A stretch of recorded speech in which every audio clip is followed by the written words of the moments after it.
let's enjoy the ride.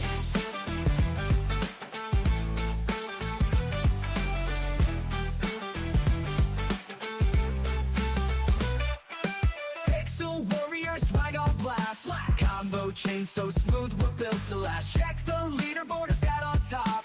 It's the funky squad, we'll never stop. Gaming ain't easy, but we make it look tight. What's in the sack? Going trouble tonight. Leveling up with the crew by my side. Funky gamers grooving, let's enjoy the ride. Pixel Warrior swag on blast. Combo chain so smooth, we're built to last. Check the leaderboard, who's that on top? It's the funky squad, we'll never stop. Gaming ain't easy, but we make it look tight. What's in the sack? Going trouble tonight. Leveling up with the crew by my side. Funky gamers grooving, let's enjoy the ride. Pitches and codes, we know the game. Skilling so hard, they remember our name. Respawn, reload, we don't back down. Funky kings and queens, we wear the crown. Oh yeah! Gaming ain't easy, but we make it look tight. What's in the sack? Going trouble tonight. Leveling up with the crew by my side. Funky gamers grooving, let's enjoy the ride. Let's enjoy the ride.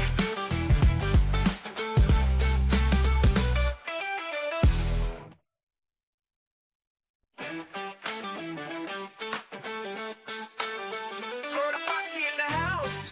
Oh snap. Oh yeah. Carrie's got the joystick, making it.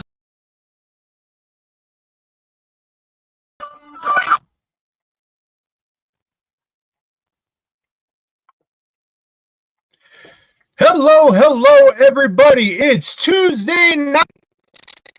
Do you know where your moms are at? We do. Welcome back after a 2-week absence. The first week, if I can remember right now, I think it might have been a little under the weather that day. And then last week, the great YouTube outage of 2026. Some people were saying it was, all about nothing, this and that. I'm going to tell you right now, I was down for 2 hours.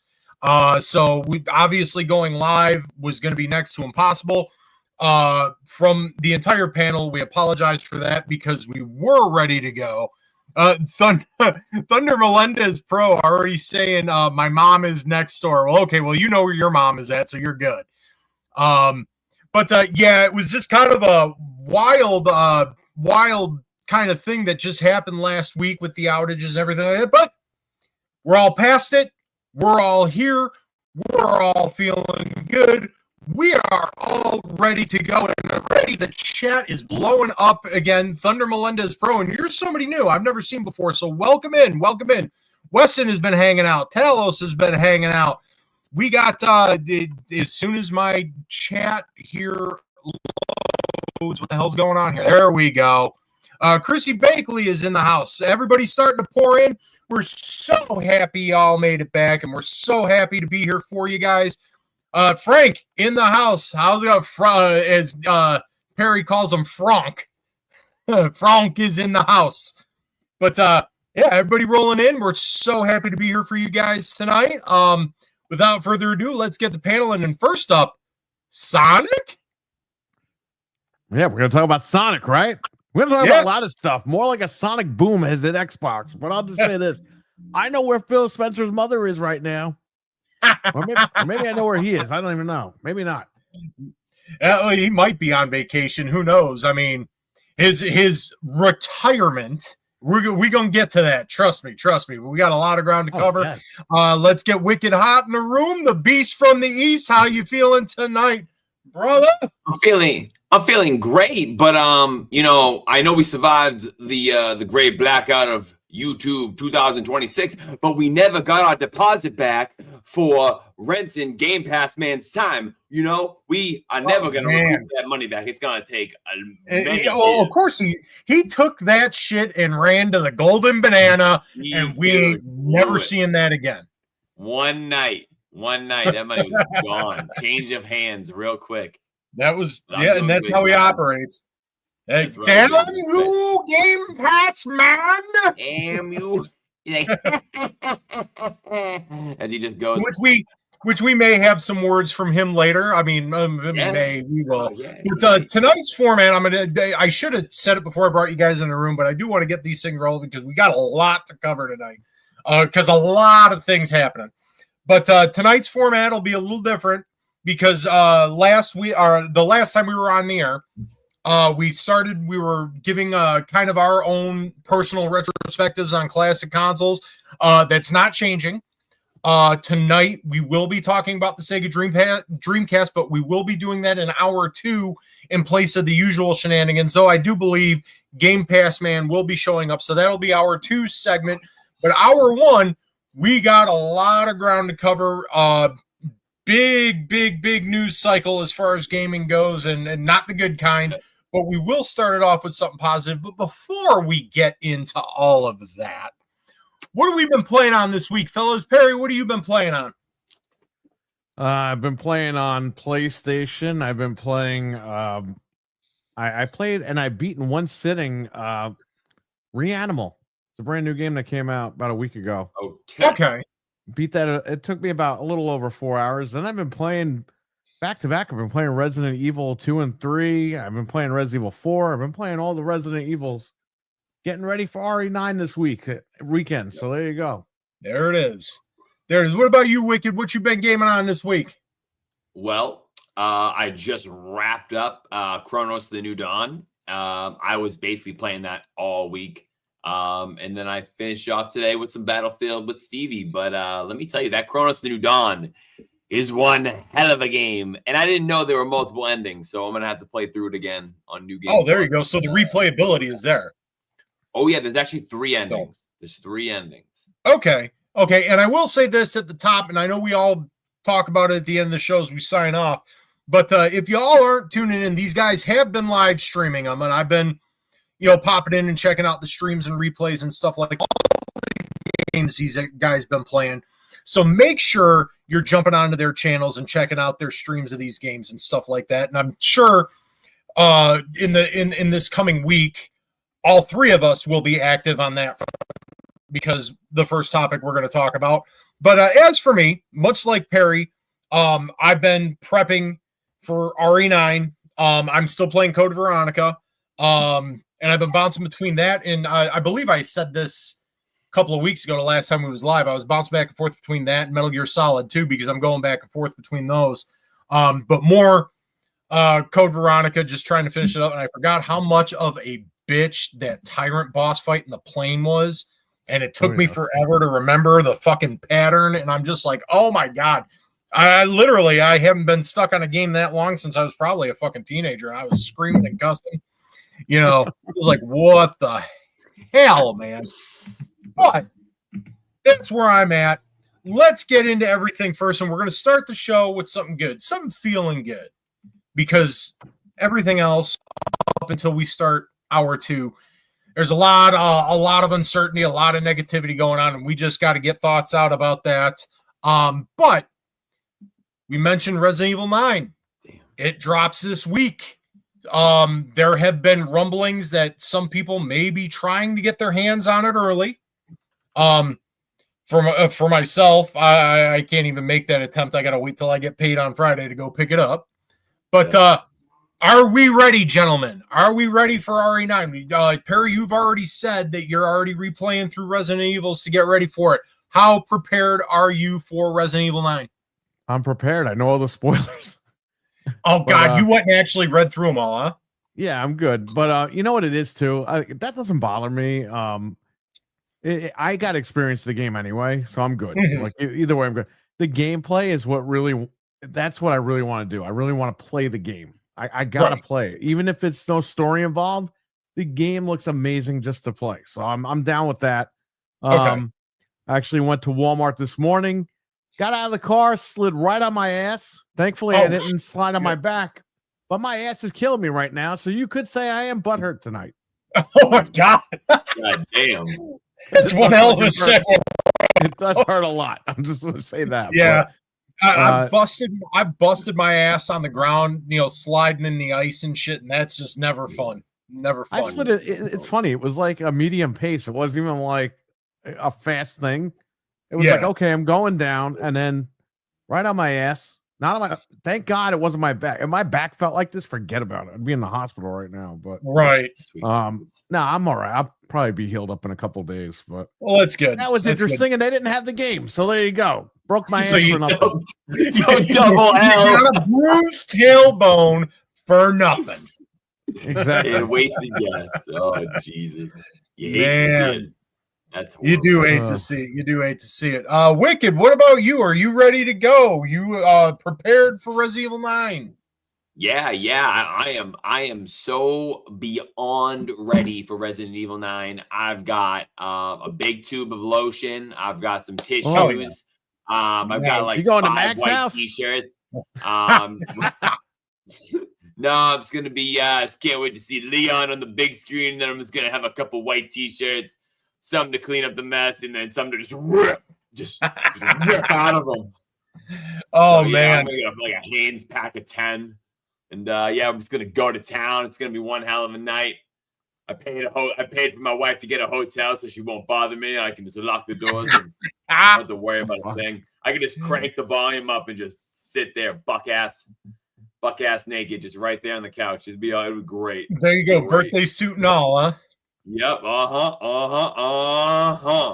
Ready to go. And I'm right there with you guys. I don't think I'll be playing in my birthday suit, but my body is ready for this game. I am going to go run to the one GameStop in the area that is left after work.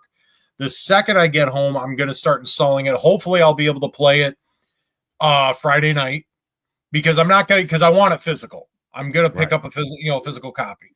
I even thought about, because technically my paycheck goes in tomorrow, I could pre-download it digitally starting probably whenever. I don't want to do that. I want the physical disc. I'm actually going to do that right now. Oh, just get it started. Oh, there you go. But now I want the whole experience. It's going to be like a ritual for me. And it is with every Resident Evil. Before, back in the day, of course, it was just popping the disc open, putting it in the tray and letting it rip. But now, of course, with installs and everything like that, it takes a little bit longer. But I'm going to make sure everything that is running on my Wi-Fi in the house is shut off to make this as painless as possible and as short as possible. Because, yeah, I got to play it Friday night, man. And I'm ready to go.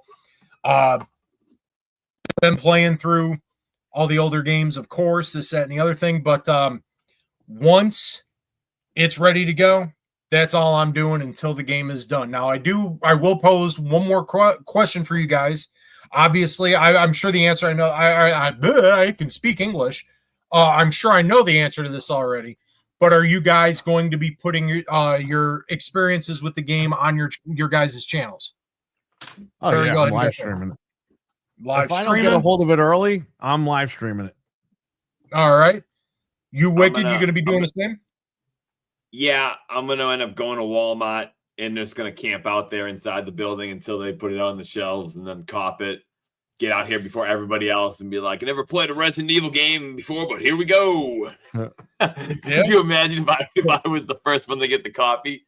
Oh, my God, that'd be hilarious. But no, I won't be streaming or anything like that. I'm just going to be chilling. We got RE4 Remake early at Walmart. The guy sold it to us like 4 days early. I got the short on my channel still.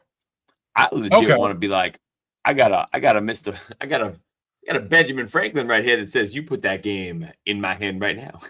Yes. And he's got a friend, Abraham Lincoln. But also, I just read online, I saw on Twitter, oh yeah, preload the game now. It's not letting me preload nothing. It says I got to preload it on the 25th. Liars. Oh shit. All right, go ahead. Well, tomorrow. I mean, at the same day, you do realize that Pokemon Green and Red are coming out on the same day. Yeah, So do you realize they're $20 a piece? that's me. I'll do that any day. I'll pay $20 a piece. I'll do it. All right, to comment on. All right, because I do want to comment on that because it's interesting. I completely forgot that was happening. Suckers. But I don't know. I mean, I probably will go live with it. I think I can go live with it off the PS5 and stuff like that because I have everything like that. I think I might do that. just to get my initial experiences this off. And I probably will when it's ready to go. But because I've never live streamed, all my footage is all pre-recorded and stuff. So all the stuff you're watching is stuff I've already done.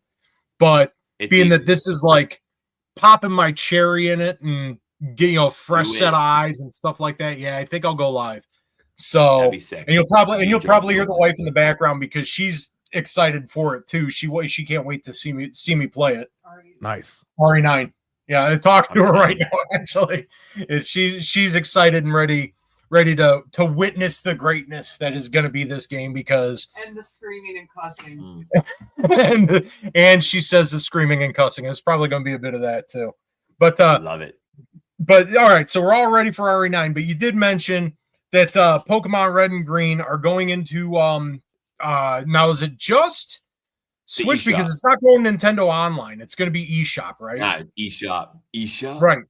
$20 a piece. My thoughts on that really drives me nuts because it's like they should have really just put that into the online service and access it there. The fact that they're monetizing it and pay $20 a piece for those two, to me, I get it for the Pokemon fans and I understand it. And everybody's diehard like my goofy ass. I'm going to be going to run out and get a physical copy of RE9 instead of pre-downloading it starting tomorrow so I can start first thing when I get back from work Friday. But I think, games like that should be put in the service just like every other of the classic games. But Perry, what are your quick thoughts on that? They should have put them in the online service since you're paying extra for it anyway. And then if you don't have the online service, this is how you make money. You can upgrade and get the online service, which is almost the same amount of money as you buying them, or you can just buy the stupid game separately. They should have given you the option for both. Yeah, they should. I mean, considering that a family plan for bare bones, which would get you access to Game Boy stuff anyway, is $35 a year. But I guess it's just Nintendo doing Nintendo things, I suppose. Wicked, what do you think? I can totally see where you guys are coming from, where they probably should have put it on the service because it just makes sense. You have the Game Boy, you have the Game Boy Advance, you have the separate genres and stuff like that. It makes sense to go there. I also see the side of where they're just going to pop them out individually. And here's where I'm different. I have no problem paying $20 a pop, but no more than $20 a pop. No motherfucking more. That's it. Because if I go to the fucking store, if I go to like one of the thrift shops or one of the like retro gaming stores around me, they're gonna try to get me for at least $25-$30 or more for the cartridge. So it's like, you're paying a lot more than that. I was gonna say the cartridges now, man, they're a lot. That's what they're charging me. So it's like it just ain't worth it. It just ain't worth it at that time. Maybe they're more, maybe they're less. I don't know. But at that time, they were like 20 or 30 in between that. Okay. So for me, it's not bad. That's what you think. What do you charge for that cartridge, Perry?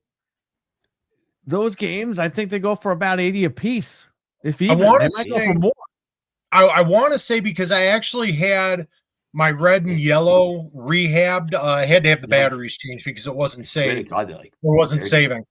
And shot down the street. I believe red, the last I saw was going for like $90, and I think yellow was sitting around 75 to 80. Yeah, I mean, 20 to 30, it might be tomorrow. 20 or 30, it might be a repro cartridge, which I mean, if you don't mind that stuff, I don't, for me, I don't care if I have the game. I don't care. Repro cartridges are fine. But for people who want the authentic piece, you're definitely paying a bit more for it. Yeah. Yeah. I'll text him tomorrow and see. Dizzy's asking, did I miss from Nintendo? Yeah, we're talking about they're dropping red and green onto the Nintendo Switch Friday, which is when they're releasing RE9, and they'll be $20 a piece. So answer Dizzy's question. The average was $135. Yeah, see Wesson chiming in here, $135 for Fire Red. That would be the Game Boy Advance version. I've seen Fire Red for over $100. That's the Game Boy Advance version. Yep. So a lot of money. Yeah. I mean, Pokemon. I mean, I want to say, and they blew up I want to say probably in the last like 6-7 years, because you could still, Oh yeah. get some of the cards like the early ones like red, blue, and yellow. They weren't fetching a lot of money, but like when you got to like gold and silver, Oh Yeah, yeah. right, blue and yellow. those were always catching money. And I think that's because they were released late in the Game Boy's life cycle, so they didn't see a higher production number. Because at that point everybody was already moving on to the Game Boy Advance. But know what you mean. Okay. So here, it's not just red and green; it's fire red and leaf green. So it is the Game Boy It's the Advance. Game Boy Advance. Yeah. Okay, so that's all right. I see. They go for a pretty penny. Yeah, they do. Okay, because I thought it was the actual OG Game Boy original. Oh, I wish it was the OG. Oh yeah, no. Dope. Those go for about $75-$80. Yeah, they're super expensive. I was actually shocked to find that out when I went to have them rehabbed by my buddy of mine. I'm like, yo, these are worth this fucking much, and I told him, please be careful. Oh yeah. Don't fuck. But he did me right. I'm But sell them for a bag of cookies. Yeah, no shit. And a phone call. But, so that's what it is. It's Friday. Friday it is. Tons of games dropping Friday. So that's a good thing. Everybody's going to have stuff to play over the weekend. If you're not a Resident Evil fan, you got Pokemon. If you're not a Pokemon fan, you got Resident Evil. There it is. But that's the good stuff out of the way. Now we kind of have to dig into the muck. Because grab your shovels. Grab your shovels. There's going to be a lot of digging. Get Triple H on the show. He's got the shovel. The golden shovel, right? Yeah. Because with good comes bad, and boy howdy, did we get a ton of just shit news this week. And we're going to start on the PlayStation side because they did something that's just insane to me, and that is they closed down Bluepoint Studios. Herman Hulst, in his infinite wisdom, has decided to shutter Bluepoint, a studio known for handling remakes really well, especially on the Sony side, is now gone. What the fuck are you thinking? Herman Hulst, I'm going to say it right out the gate, Herman Hulst, he needs to be fired. Walk that son of a bitch out the door. Your games as a service, live service initiative, that shit fell on its face hard. Look at Concord. Marathon, I don't care if people are starting to come around to it now and say, oh, it's starting to look good. That's Marathon in name only. That's Mino. It's starting to look good because there's nothing out right now. Go play Resident Evil, you forget about Marathon. Go play Resident Evil 9. Don't settle for shit. Don't settle for Marathon in name only. That's going to fall on its face. That shit. Go play Arc Raiders naked. You'll forget about Marathon. Yeah, there you go. You got Arc Raiders. I'm going to do that. You got all this shit. All of these other live service projects that they had in the pipeline that they are blowing through millions of dollars on, hundreds of millions of dollars, that they're just tossing out the window because they're canceling them because, hey, not everybody wants that shit. And they closed Bluepoint. What the fuck are we thinking here? Perry, go ahead and take us away. I don't think that was a cool move. That was one of their studios that remade a lot of games. Uncharted, the collection, fantastic. Demon's Souls at launch. I mean, people were loving it. I was going to say they were dying for it. They were loving it, and it's a shame. Why would you close it? I mean, I get they got to save money and cut the budget and everything, but you know what, Herman?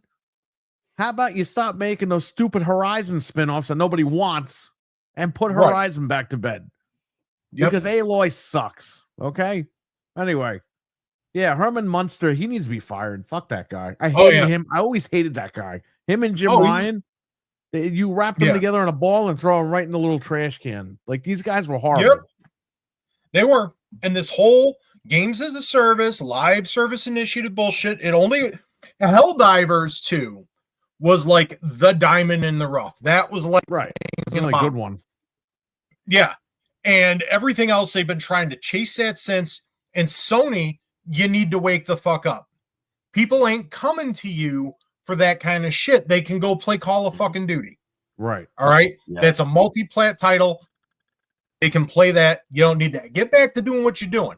We got it now. I think to cover up a lot of this, we also got that Wolverine's street date was released. I believe it's September 15th. So I think maybe they're trying to kind of like quell some of the ill feelings towards it. But again, like I said, fire Herman Hulst. He has done a little more no of that good Wolverine thing, but we'll get into that later. Okay. But get rid of him. He's done nothing good for the company as far as the game go. They're shuttering studios. He's costing them millions of dollars. How this guy still has his fucking job is beyond work me. for Xbox. I mean, we'll get there in a minute too, because he fits right in. One of us. But before I get more ranty about it, because it's also one of the other games that they had under their pedigree, they also handled the HD packages of the Metal Gear Solid games as well. So it's like they've got a pedigree, or they had a pedigree when it came to handling remakes and shit. And let's face it, outside of the few original titles we've been getting drip fed from Sony Studios, they've been giving everybody remakes and remasters. Put them on it. They'll handle it great. But you can't do that now because they're gone. No. Wicked, what are your thoughts on it? I'm kind of right there with you guys. I think Herman Hulst is somebody that has to go. I understand he's been within this industry and this company for a long time. But he's basically like the coach that has his son on the team, and whatever they're doing, his son is basically the main attraction with whatever they're doing. It's all evolving around him, aka Aloy, aka Horizon. And it just I don't even know. It's just it needs to end. It needs to end now because it's becoming too much. Because let's be honest, do we really see that live service game going anywhere? So it's like you already got the two main games. Now you want the live service game. So I just really don't think that's going to go anywhere. And then when does it end? Until he loses his job, unfortunately, because this is what we're stuck with. Or Sony, the higher ups at Sony over in Japan wake up and see how hard he's shit in the fucking bed and how much money he's cost them, and be like, he needs to go.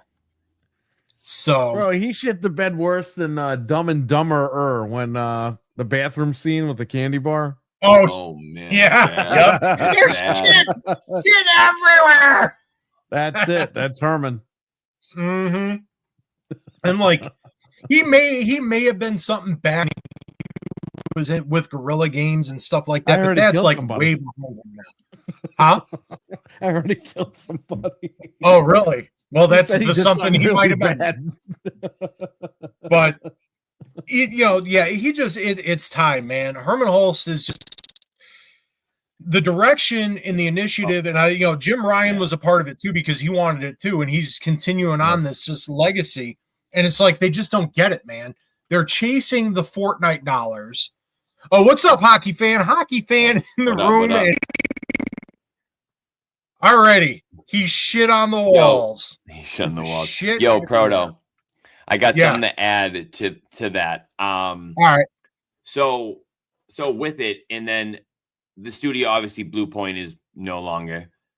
Right. I feel like that was the one studio it's a must keep. It's almost like, I'm going to make it sound like baseball. Like he's a utility player. He can play like every position in a sense. You can throw him here, you can throw him there. He may not be the greatest, but he's good. But like they could just take any remake and just take it on. You could almost dedicate that to them, and you kind of just threw that away. I know it may seem like nothing, but like when you just take a step back and you look at the bigger picture of it all, like that's a studio that like even when the times get rough, they're gonna bang shit out for you. Like even when there's lulls, like because they're that remake caliber that they're used to, and then obviously they can make your own stuff. Not saying they can't, but I don't know. It's just it's a different skill set that you just don't see. You see a lot of just staying with the same series or people starting new IPs, but like to have that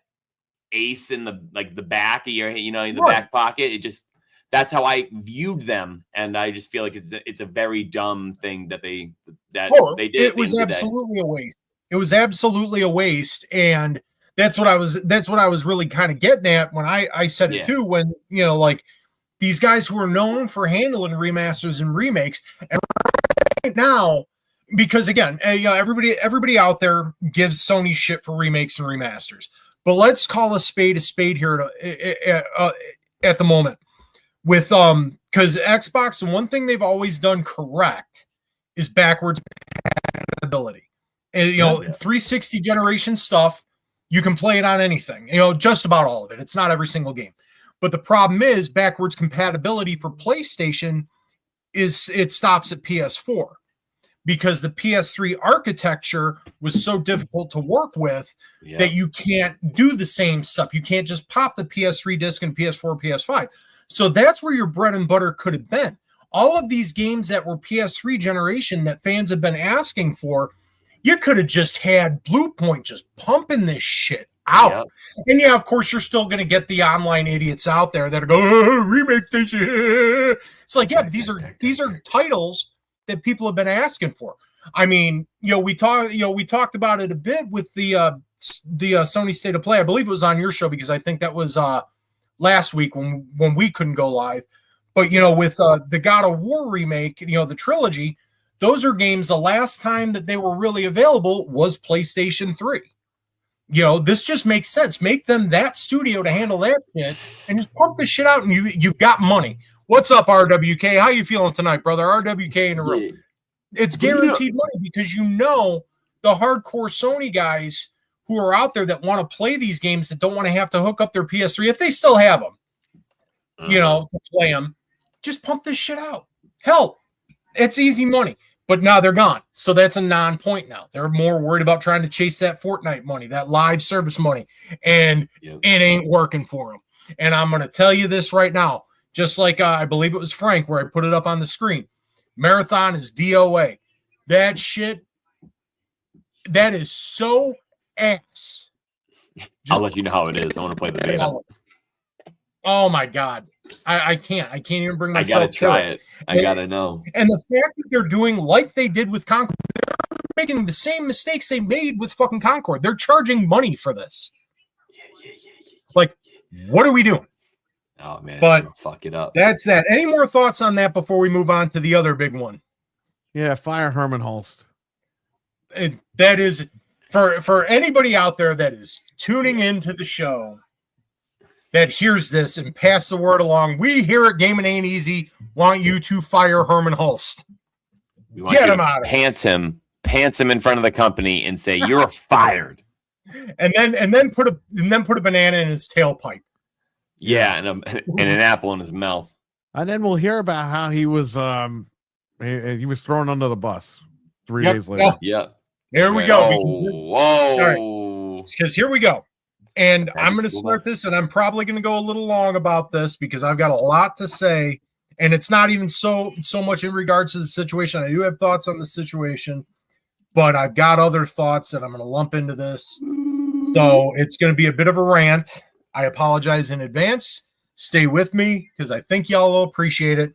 The next one is Phil Spencer has quote unquote retired from Xbox. Sarah Bond has quote unquote resigned from Xbox. We have a new overlord CEO at Xbox, and it is AI Shawarma.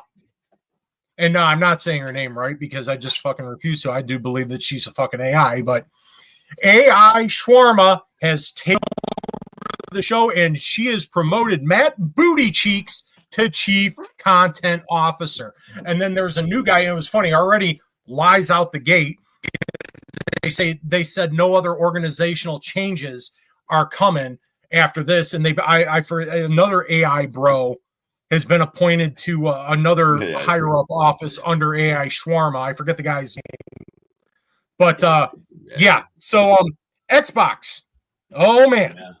So first and foremost, anybody out there believes that Phil Spencer retired and Sarah Bond resigned. Wait, whoa. Really quick.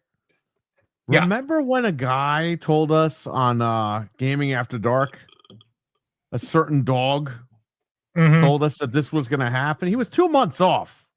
Yeah, remember 2 when months he off. told us that, and I hit the internet? Oh, no, he's lying. Phil will Yep. never retire. Oh, we're getting to that. Whoa, we we're getting to were that. 2 months off, I guess, right? Not but him. We're getting to same, that. yeah. Because that's part of the rant that I'm going on, because I got a lot of shit to say about that.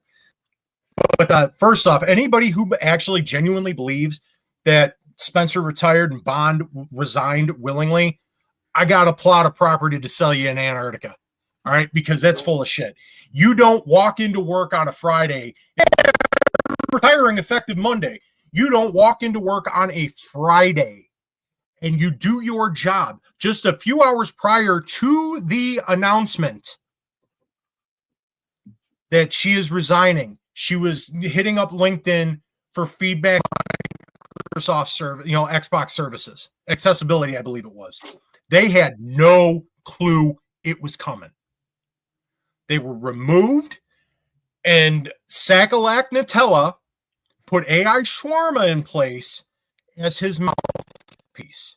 That's what it's going to be. And of course, we're getting all the PR fluff now. She's talking about, we're going to return Xbox. I didn't think we needed to return the return of Xbox. Xbox has always been here. Xbox has been successful. It's the most profitable it's ever been. Everything has been hunky-dory. Why all of a sudden do we need a return of Xbox? What the fuck are you talking about? You want to talk about mixed messaging? We were told just days ago things were fine. Now all of a sudden we got to return to it? What the hell are you talking about? And of course, this broad, and she's already, for the love of God, if any of these fucking execs would ever listen to actual sensible people out there, do not take any feedback from these quote unquote influencers and quote unquote content creators. Don't take any of their advice. Don't listen to them. You shouldn't be interacting with them in the first place. Don't be flying them out to lunches and dinners. We know half of them you're already paying off. We get that. Yeah. But you shouldn't be doing it. You should actually be taking feedback from actual consumers and not assholes sitting on social media who all they do all day is sit and type until their fingers cramp, talking shit, and they don't even really play the damn games. Don't do it, but they're already doing it. And they're already trying to appease these people by posting up a gamer tag. And I'm telling you, all of these replies that are getting pumped out, it's an AI bot that's monitored by an AI bot. And anybody who doesn't believe it, I got a pair of white gloves and a ketchup popsicle to sell to you. Because, good Lord, you can just hell, there were people already running it through filters and showing how much of it was actually generated by AI, her initial statements. And of course, people want to argue with you. Oh, I ran it through this one, only shows 62%. Anything over 50%, that ain't being polished anymore. That's being generated for you. That's right. He's more like Vader now. He's more Like, machine. oh my God, what are we doing? But then, the best part of this is that now, and I got to say something first, because, good luck. Obviously, they aren't going to need it because they're fucking millionaires, whatever. Sarah Bond's got Tyson chicken to fall back on. She's got nuggies to sell people. That's fine. Phil Spencer, Hey, he can go right off. We brought that up too. We Yeah. brought that up here. We were like, it looks like she's preparing to jump ship. Oh no, she's just gonna put her name on the thing, and she's just gonna like have that on the side and do it. It's like, dude, you're not jumping from there to do it on the side. You're jumping from there to leave. But not that they need it, but good luck to them. I had my feelings on how they handled the Xbox brand as a fan and as a consumer. I didn't agree with the directions they took, but we're already even seeing fucking hit pieces come out. The fucking Verge. They can't even build a computer. Huh? They can't even build a computer. No. Verge. But immediately came out, and that was pointed, that was targeted, that was a hit piece. I don't normally do the speculation thing, but the way it reads, the way how they handle it, the only person who mentioned in any of all of this Sarah Bond in any of it. It was Phil Spencer. Well, I really quick, I want to bring something up. I just watched the Ackman's video from earlier today. Mm-hmm. How is According to his video, and he might have gotten this wrong, I don't know, and I haven't heard this from anywhere else.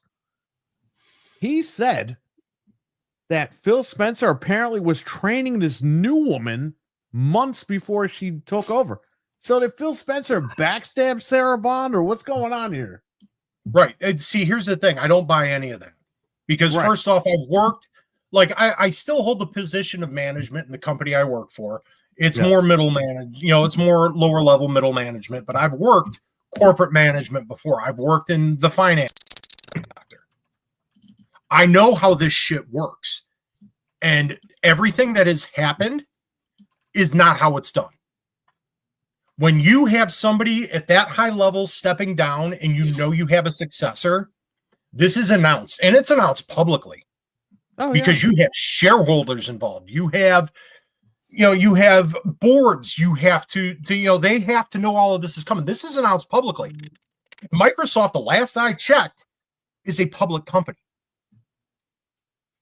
And all of this shit happened in days, not months. And it's always funny, and I'm going to get and the part I'm building up to is because all of the fucking idiots on social media want to go around and say, Jim Ryan, man. Yeah, Jim Ryan was fired. Jim Ryan was fired. We knew fired. We talked about that. We talked about it on my show before we did Gaming After Dark. That guy was gone. And we knew the minute that the ABK trial started, he was flying Jim Ryan. We were like, that motherfucker's done. Like, he's flying to save his job, and he ain't gonna win. But the thing is he announced months ahead.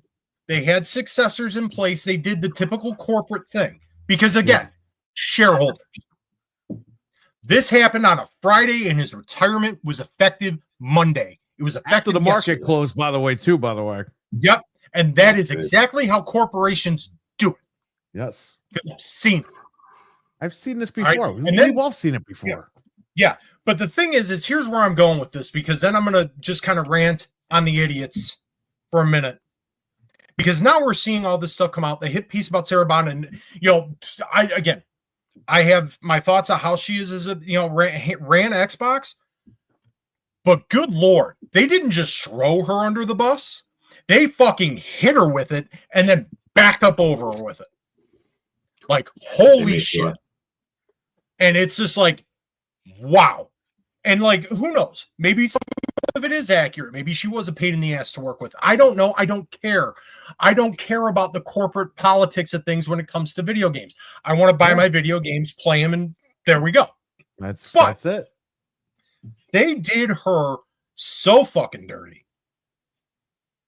And then to see, and here's where it comes into where I'm going to be talking about the idiot fanboys, because now, mind you, the whole marketing and branding, and this is an Xbox and multi-platform and stuff like this. This stuff started in place prior to Sarah Bond, and now they're throwing that at her feet.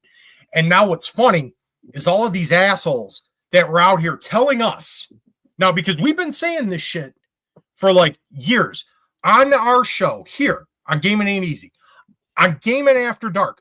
We've been saying we did not agree with this direction. We didn't think it was good for them. Get back to the old Xbox. We've been saying it. We have been saying it for years. And Lordy, we have been vindicated. Look how many assholes are out there now who are saying that they disagreed with the whole marketing thing, and that they're begging for exclusives to come back and everything like that. Look at them. All of these assholes that came out and were tearing us apart. They were ripping into us. They were calling us dinosaurs, that we needed to get with the program, that that this is the future of gaming. They are saying the exact shit now that we have been saying for years. And I've got one word to say to those fucking hypocrites. Go fuck yourself. Now you look like hypocrites, and I'm telling you right now, there's receipts. And it ain't just little shows like this. You're seeing it come out. And it's funny to watch these guys backpedal on their bullshit. And now, as far as Xbox goes and the direction they're going to take, whatever, it's always, well, we'll see. But I can tell you right now, There have been statements made where they're already begging for exclusives. That ain't happening because the statements are made. They're like, oh, well, this is the plan and we're staying the course until it's not the plan anymore. Not making any changes. You are not going to go ahead and start pulling shit because you let the genie out of the bottle and you can't put it back in. Nope. So your dreams of getting exclusive content back, like we had been asking for years ago now. Like, we're like, no, this shit should stay exclusive. You can sell Xbox and be the kings of the damn industry. We have been saying this across numerous shows, and we got ridiculed. We got torn down. There are other content creators that have been bullied off of platforms by these fucking lunatics because of their stance on that we share, that they now all of a sudden have. Go fuck yourselves. And you know what? And it's going to be funny because you're going to get one or two of them little lunatics. We know who they are. They're going to clip this and they're going to say, oh, he's crashing out. The Pony Boy's crashing out. Go play the Herman Hulst bit from about 10 minutes ago. I wasn't crashing out then. I ain't crashing out now. What this is called is fucking vindication. We have been vindicated. We have been right the whole time. You guys are a bunch of freaking liars, and all you paid content shill creators out there who are now saying the same shit like it's fucking gospel, go piss up a rope.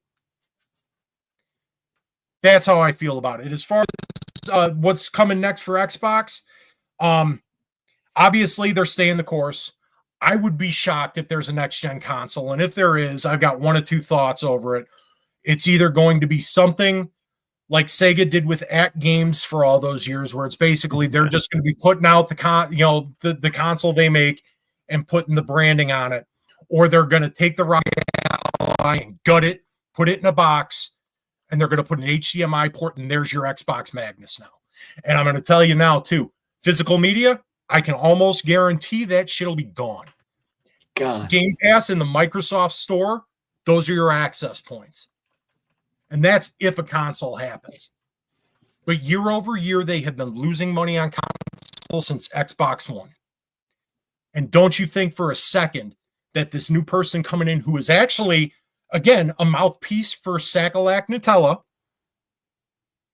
isn't going to see this and be like, okay, we need to streamline this? You know, there's other thoughts and there's other theories and this, that, and the other thing. But that's where I sit. I will be shocked if there will be a new console and if it will be a Microsoft manufactured console. And if I'm wrong, and you know what, all you assholes that are going to clip this and call and say I'm crashing out, you can clip this part too. If I'm wrong, I will gladly eat my words. I will buy a new console if it ends up being proven that this is wrong and they go back to exclusives. I gladly do that. You know why? Because I'm actually an Xbox fan who's been there since day one. 2001, 25 years I've been supporting this brand. I would gladly do it. I've said that before too over the years. But I would be shocked. Anyway, I'm turning it over. I said my piece. Perry, you go ahead and take it away. I see a lot of these guys making all these charts. I've seen pictures of them worshiping this lady. I've seen them trashing this lady because she's not a gamer. Neither was Sarah Bond. Just saying. Listen, I'm happy Phil Spencer's out, and I'm kind of happy Sarah Bond's out because you know why? What they were doing over the last 5 years wasn't working. Okay, it just wasn't working. Phil Spencer was there longer, and he just couldn't get the job done. Right. Every idea this guy had, it's like Ralph Cramden, right? Ralph Cramden had all these great ideas, and he couldn't get them done. Right. Phil Spencer, he was like 75% got the idea done and whatever, and it always blew up in his face. Right. Like, oh yeah, we want to do Magnus. Well, guess what? A few months later, Steam announces the brand new Steam machines. Oh, what are we going to do now? No one's going to And by the way, that idea was from the original Steam machine from over 10 years ago, because I have two of them back there. So, I mean, it wasn't even an idea. It was like, what can we do? That hasn't been done before, even though it's been done before. Let's do that. Oh no, Water Gabe burrito. was working on one secretly, or we're screwed. No. Yeah. And here's the thing, too. Part of Phil Spencer's legacy, just real quick, because it's interesting that you put that in there, talking about Magnus and then the Steam Machine doing its thing. Because, and I've said it before, and Game Pass, yeah, okay, right now, best value in gaming still, even though it's, the higher tiers are higher price, but they have adjustable tiers for whatever. But it's something that Phil Spencer has always done. He's appropriated things, put the Xbox spin on it, and then called it his own. Right. Where did Game Pass initially originate from? That was GameFly. Yeah. That's what he did. He made it work. I mean, it didn't work to the extent that he wanted it to work. Obviously, that's why he's out the door. But I'm sorry, I just had to interject for a minute. That was a point I forgot to mention. And go ahead. Go ahead. Well, keep going with your point. The biggest one that I love. Well, Phil saved Xbox and it wouldn't be where it was today. Well, it's in the shitter today. So did he really save it? Right. I equate now, to he's on a ship. He's on a cruise ship, and there's a lady drowning in the ocean, and he throws a freaking life preserver out there. She grabs it. Right. Did you really save that lady? Or did you just extend her for a little bit before she freaking drowns? Right. And now That's pretty much what happened. Right. And the thing is, you do have to give him some credit, because after the credit for the One X, the One S, all that stuff. Yeah, that was him. He was steering it in the right direction. Right. And then shit the bed. Once the 4 games thing hit, that was the end, because he started fucking lying to everybody in interviews. And even somebody questioned him. They're like, oh, but you said in an interview before. Oh, I don't think I said that. You did fucking say it. He just said it in a different way. Like, the guy's a lunatic. He should run for office, because he'd probably win, because he fucking lies his ass off. Yeah. So here's the thing with that. Okay. I'm a huge Xbox fan. However, you can't bullshit the bullshitter. I'm in sales and I see this stuff all the time. And once he said the 4 games, I don't care about, I'm not really an exclusive guy. I don't care. I'll play games wherever I can. It's not a big deal. That was never a big deal to me. But the minute that he said the 4 games, I told all the guys, I was like, that's bullshit. They're not just going to do 4. They're going to do more of them. And then we found out when he said that, they were still developing games like Gears of War for PlayStation. When he said that, like, only 4 games, they weren't Gears of War, but they were already developing it for PlayStation. They were already making Gears Unloaded, whatever the fuck it's called. Reloaded, Reloaded. They should unload it. Anyway, it was called Project Latitude. Did we forget about that, boys? Yeah, the size of his penis. So. Yeah. Project Latitude. Now he's Project Longitude, because he's out of there. He is.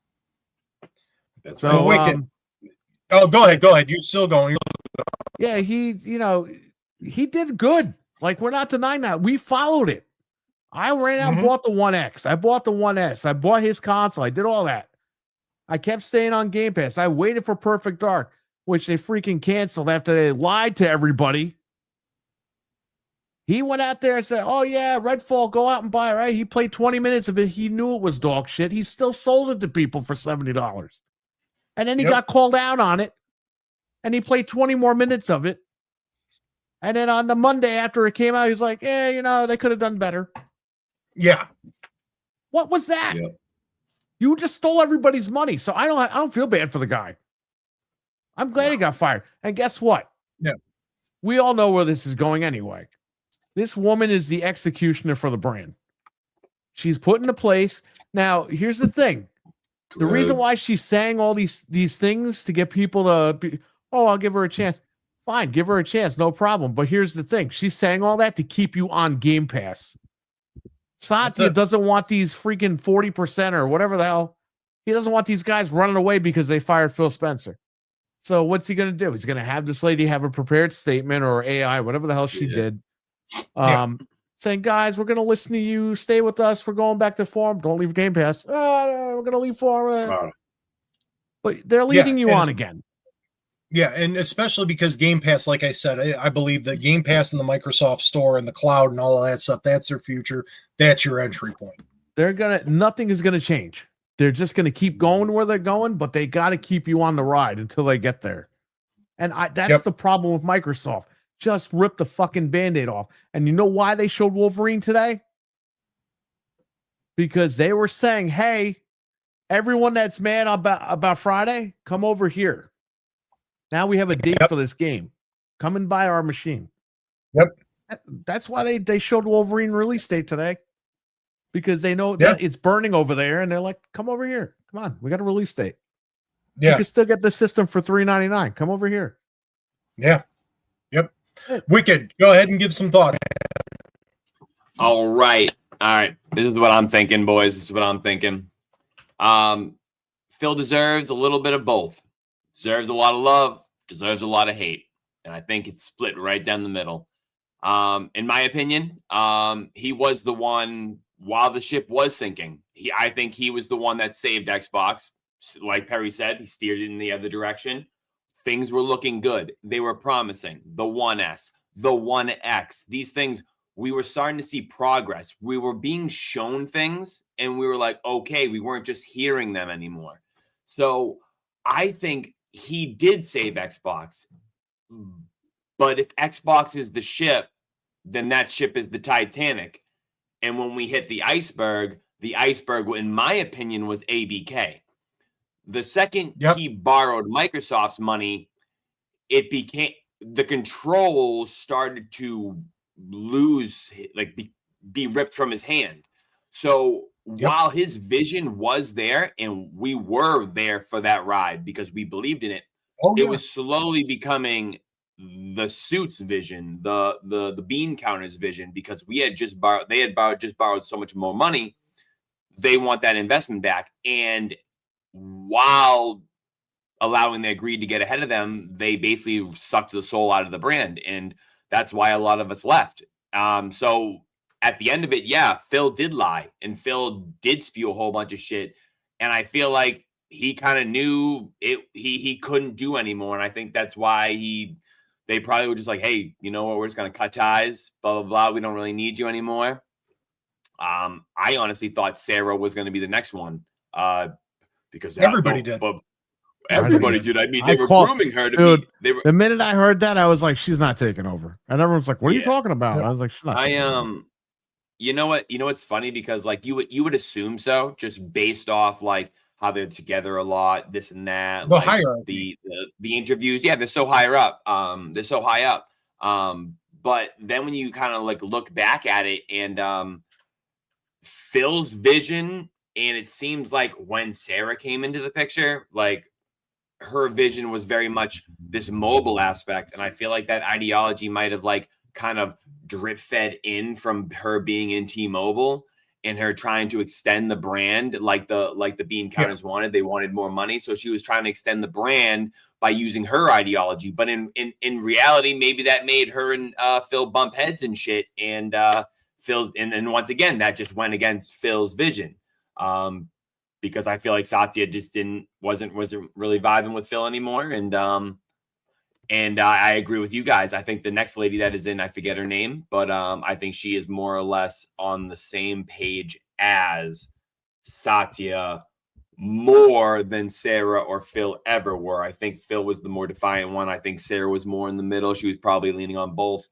And then now you got the yes lady. But I really don't think it gets any better from here. How do you just reverse course and then go back to exclusives? Because I just think it's not going to work that way. And they're slowly just going to like put chloroform on a napkin and just smother the Xbox until it slowly goes to sleep. Right. And then you'll forget about it. But by that time, you'll already be on the PC, and they'll already probably have to figure out half the shit will be on there. And then you won't even need the Xbox anymore. So they're just like brainwash you in. But at the end of the day, I'm kind of just sick of people championing shit. Like I would just much rather you just like be real, because that's why I kind of just took a step back from that side of the community, where I was fucking in waist deep in that community. And then I'm like, there's really just no accountability. You do it for a second and then you go right back. Yeah. That's the fucking problem, man, is that these guys, they champion everything the company. If Phil Spencer told you to go fucking lick your ass, all these guys would do it. Dude, it doesn't make so sense. Good, Phil. Here's the thing. You need to push back against the company and be like, that's not what I want. I don't want to pay $30 a month for Game Pass. I don't want to pay this, that. But These guys are like, well, it's only an extra $10. Well, are you gonna fucking pay my extra Game Pass? Are you gonna send me the money for it? No, you're not. Right. And by the way, you guys don't even fucking have Ultimate, so shut up. A lot of these guys that say that shit, it's only an extra $10. Great, you can afford it. But I'm also hearing these guys screaming about fucking cream cheese being $7 a fucking $7 an hour. They're being $7 at the supermarket. Yeah. But then they go out and say, yeah, I'll pay $30. You just fucking said you don't want to buy cream cheese for $7. Now you're gonna pay an extra 10? Yeah. Like make it make sense. Yeah, and the thing is to riff off of your point there, Wicked, for a second, talking about Sarah Bond and coming in from T-Mobile and stuff like that. Even if they were her like initiatives, right? Like if some of the stuff before it came to a head were her initiatives, it had to be signed off on. Yeah, she answered to Phil Spencer, and Phil Spencer answered to Sacalak Nutella. So Venom Dave in the house. We saw Dreadpool in the house. Milfman's in the house. Get the fingers up in acknowledgement, real quick, because I know we've been going on about this, and more people are popping in. But they signed off on this, and the thing is old Sacalak over there. He's already said he don't want exclusives. No, he doesn't care about exclusives. They've already, and now his mouthpieces now have said, we're staying the course. We want to meet gamers where they're at. Some people aren't on their hardware. There was a statement by both Booty Cheeks and AI Shawarma, pretty much saying the same thing. Yeah. So like Perry said, it ain't the course isn't going to change. And then on top of that, to riff off a further point about pulling back and making things exclusive, the thing that these clowns don't understand is that there's contracts in place. That's violations of contracts at this point. Now you're opening yourself up to legal action. They can't just do that overnight. It's not happening. No, and even if they do, even if they do, even if they wanted to, even if these two wanted to, Nutella is the final say, and he don't want that because he don't want to give up the bag. How many millions of copies did Forza Horizon, I think it was Horizon 5 or whatever, the Forza that just went over to PlayStation? Right. Yeah, 5. How many did that sell? A lot. A lot. They get a lot. You think he wants to give up that bag? No. Yeah, like Gears Reloaded. Gears Reloaded didn't perform as well, but I can guarantee you once E-Day drops, because that's a new title. Yes. Yeah. That'll definitely do well because we know that's coming. Yeah. Halo, we're getting campaign evolved. Maybe the Halo brand name, and especially considering that it's a remake of the first game, maybe that'll do well. But these Xbox first party titles are doing well. They are making money. That is the return of investment that Nutella wanted. And that's what you were saying when it really started. The whole downfall started with ABK. Because again, like you said, you're getting that money from Microsoft now. That was a check. Yeah. Phil Spencer, and I said this back on Gaming After Dark years ago when this was all going down. That was a check Phil Spencer signed that his ass couldn't cash. Well, his ass and really here we are. Cash. It cost him his ass. Because it did. And you know what? And that's the way it went. And we have been saying it. But leaving on that point and all the corporate end of things, because obviously we're armchair corporate commentators at this point because we're just game fans. Listen to me really quick. Yeah. But when I first did a show with Noof, the Gaming Fuse, with him and Mental, Noof asked me about the executives. Like, we were live on his show, and I was like, I don't mean to sound like an asshole, but why should we know who these guys are? We shouldn't. We should just be talking about the fucking games. But the problem is they can't get the games out, and it falls on these guys, and we got to talk about it. These guys, we've talked more about these fucking guys in the last 10 years than we talked about fucking Xbox games. You do realize that, right? Yep. And it's just constant fucking drama. Like, we're watching a TV show. Like days of our fucking lives. It's like, it is. Cry me a fucking river. A $4 trillion company pays a multi-millionaire fucking executive that can't get a fucking game out in 10 years. Meanwhile, Capcom, who's in Japan, has nowhere near that amount of money, and they've gotten over 20 games out in the last 10 years. New and old IPs. Exactly. What the fuck is Microsoft doing? For real. Right. They're just Exactly. playing games. And I had said that for years too. Like, we should, about executives, we should know who these guys are. Like, now everybody, and of course, We should know who these guys are if they make a fucking hit, okay? Just like Miyamoto. We know who that guy is because of Zelda and Mario. Okay? Yeah, Zelda and Mario. After those games are played and people go, oh, who made this game? Oh, some guy named Miyamoto. Oh, great. Okay, cool. Yeah. But I gotta talk about Phil Spencer more than I gotta talk about Xbox games. Like, what the fuck is this shit? And then that guy. Yeah, and then on top of it, especially with AI Shawarma getting in there, talking about her being a gamer and whatnot. I don't care. No one cares. Not as long as you can do the job.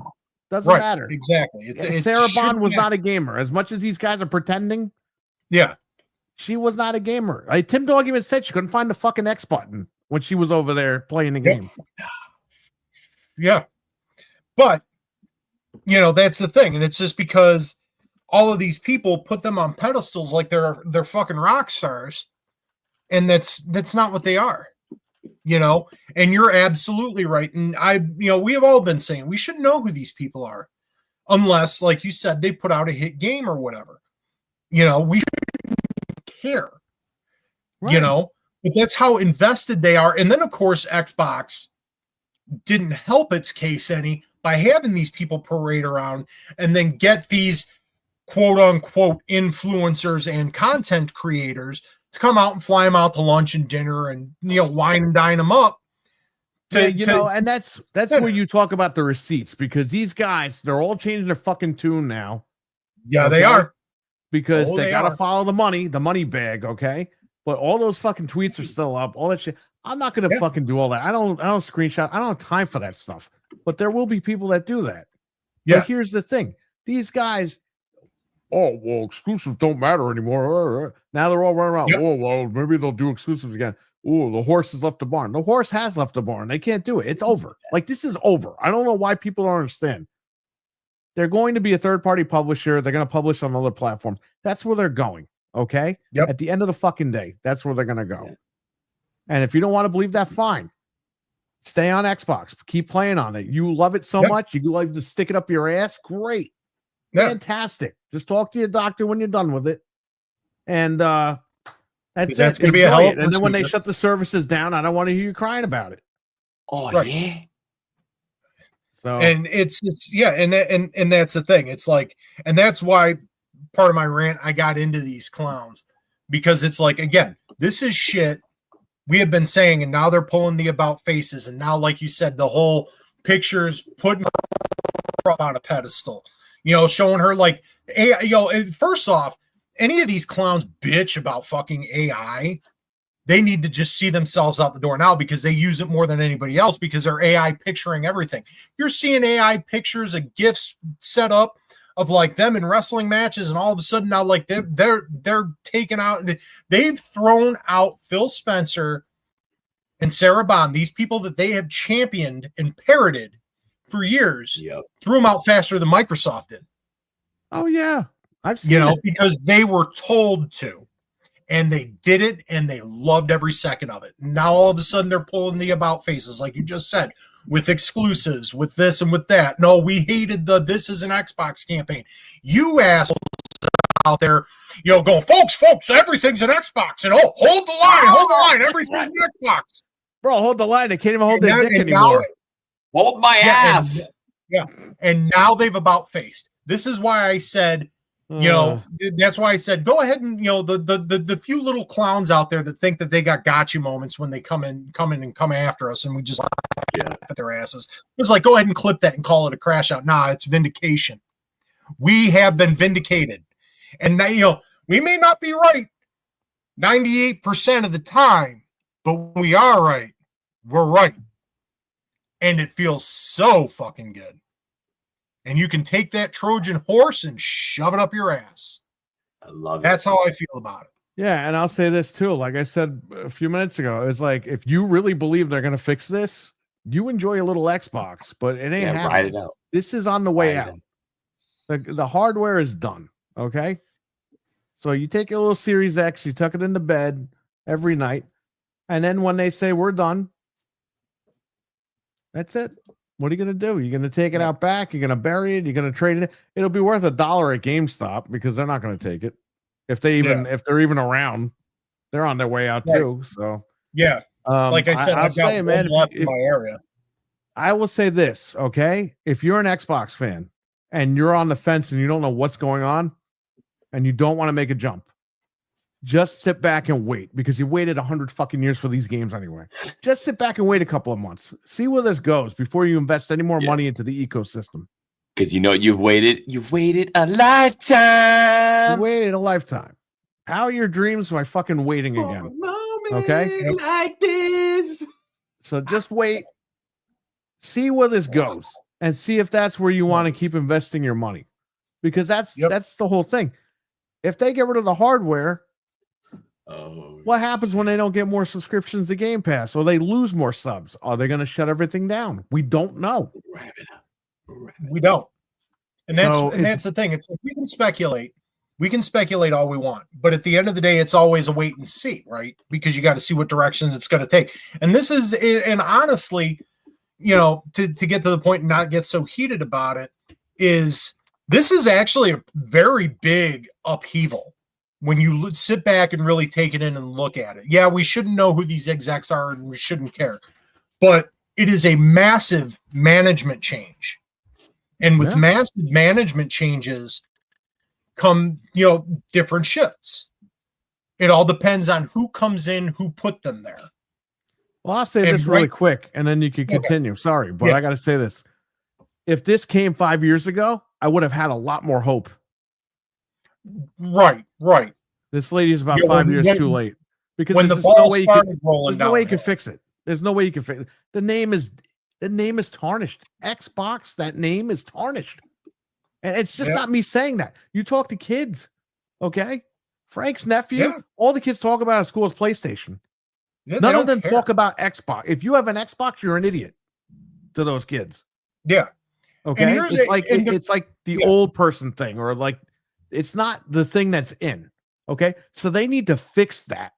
And that's almost impossible. You literally have 3 generations of people. People our gen that are walking away from them all the way down. You have to fix that somehow. There's no way to fucking fix it. And I'll say this too. It's ironic that today Wario64 posted that Game Pass Premium is free for new subscribers on Amazon. So yes, you can go right now and get 1 month of Game Pass Premium. So yes, they're already starting to push this lady forward as far as, because you know what's going to happen when the financials come out, right? Oh yeah, we announced she was the new CEO, and 2 days later, we got 1 million more subs. Yep, it's because you give it away on it. You're giving it away right now on Amazon for free. They know what they're doing. They're trying to make her look good at first. Right. Well, that's how any corporation does things. That's the business assignment, and that's how they do it. End of the month, they start pushing orders through to get them complete, so our books look good at the end of the month. And so I don't hate this lady. I don't have anything against this lady at all. I'm on autopilot with this whole thing because at the end of the day, it's going where it's going. It's going right into the sun. We all know it. Yeah. It's on its way out. Yeah. Now, well, I will say this because I honestly don't feel that Xbox as a brand, and we're seeing reports where, she's brought in to quietly sunset things and everything like that. And maybe they do change the branding over to Microsoft Gaming, whatever. I mean, hell, they're already called Microsoft Game Studios. You don't see the Xbox Game Studios anymore. It's Microsoft Game Studios. I feel like even if they do this radical shift, which is the direction I see them going in, is where Game Pass and the Microsoft Store to get your games, that's your entry point. It's going to be cloud-based, and they're going to stick with everything on every device because it's, becomes an app. And I had said that years ago too. I don't think just for brand recognition, I know you said the name was tarnished, but I feel like they'll hang on to it at least for a while longer if they decide that's the route that goes, because again, we can only speculate. It'll be like Xbox. Here's the thing. Satya wants to keep the fat Slavs. I'm one of them too. He wants to keep Yeah. the fat slobs that are still on Game Pass. He wants to keep them there. Because that's exactly. what was that? 30 million people or 40 million Mhm. people? 40 million subscribers? Yeah. He wants to keep that because it's better than nothing. Mhm. That's why they're slowly like they're not ripping the band-aid off, but they're like trying to slowly peel it off. Right. And it's just like God, eventually, man, he's gonna rip the band-aid off completely. And what's that gonna do for anybody? People are just gonna get scammed. They're gonna invest more money in the library, and then they're not gonna make the money back. And then those people are gonna get fucking scammed. That's the whole point of this. This isn't me being a fanboy. This is me as a consumer. Right. Where do I want to get fucked the least? They're all gonna fuck us, but where am I gonna get fucked the least? Xbox was the place where you got fucked the least. Now it's the place where you don't know if they're gonna fuck you hard or what. You don't know what's gonna happen now. You can't trust them. I haven't bought anything on there since Mortal Kombat a couple of months ago or last summer, whenever that came. And before that, I didn't buy anything anyway. I had stopped. So for almost a year and a half, I haven't really bought anything on that store. Every time I go and get an Xbox game, and I don't even fucking I go to CVS. CVS.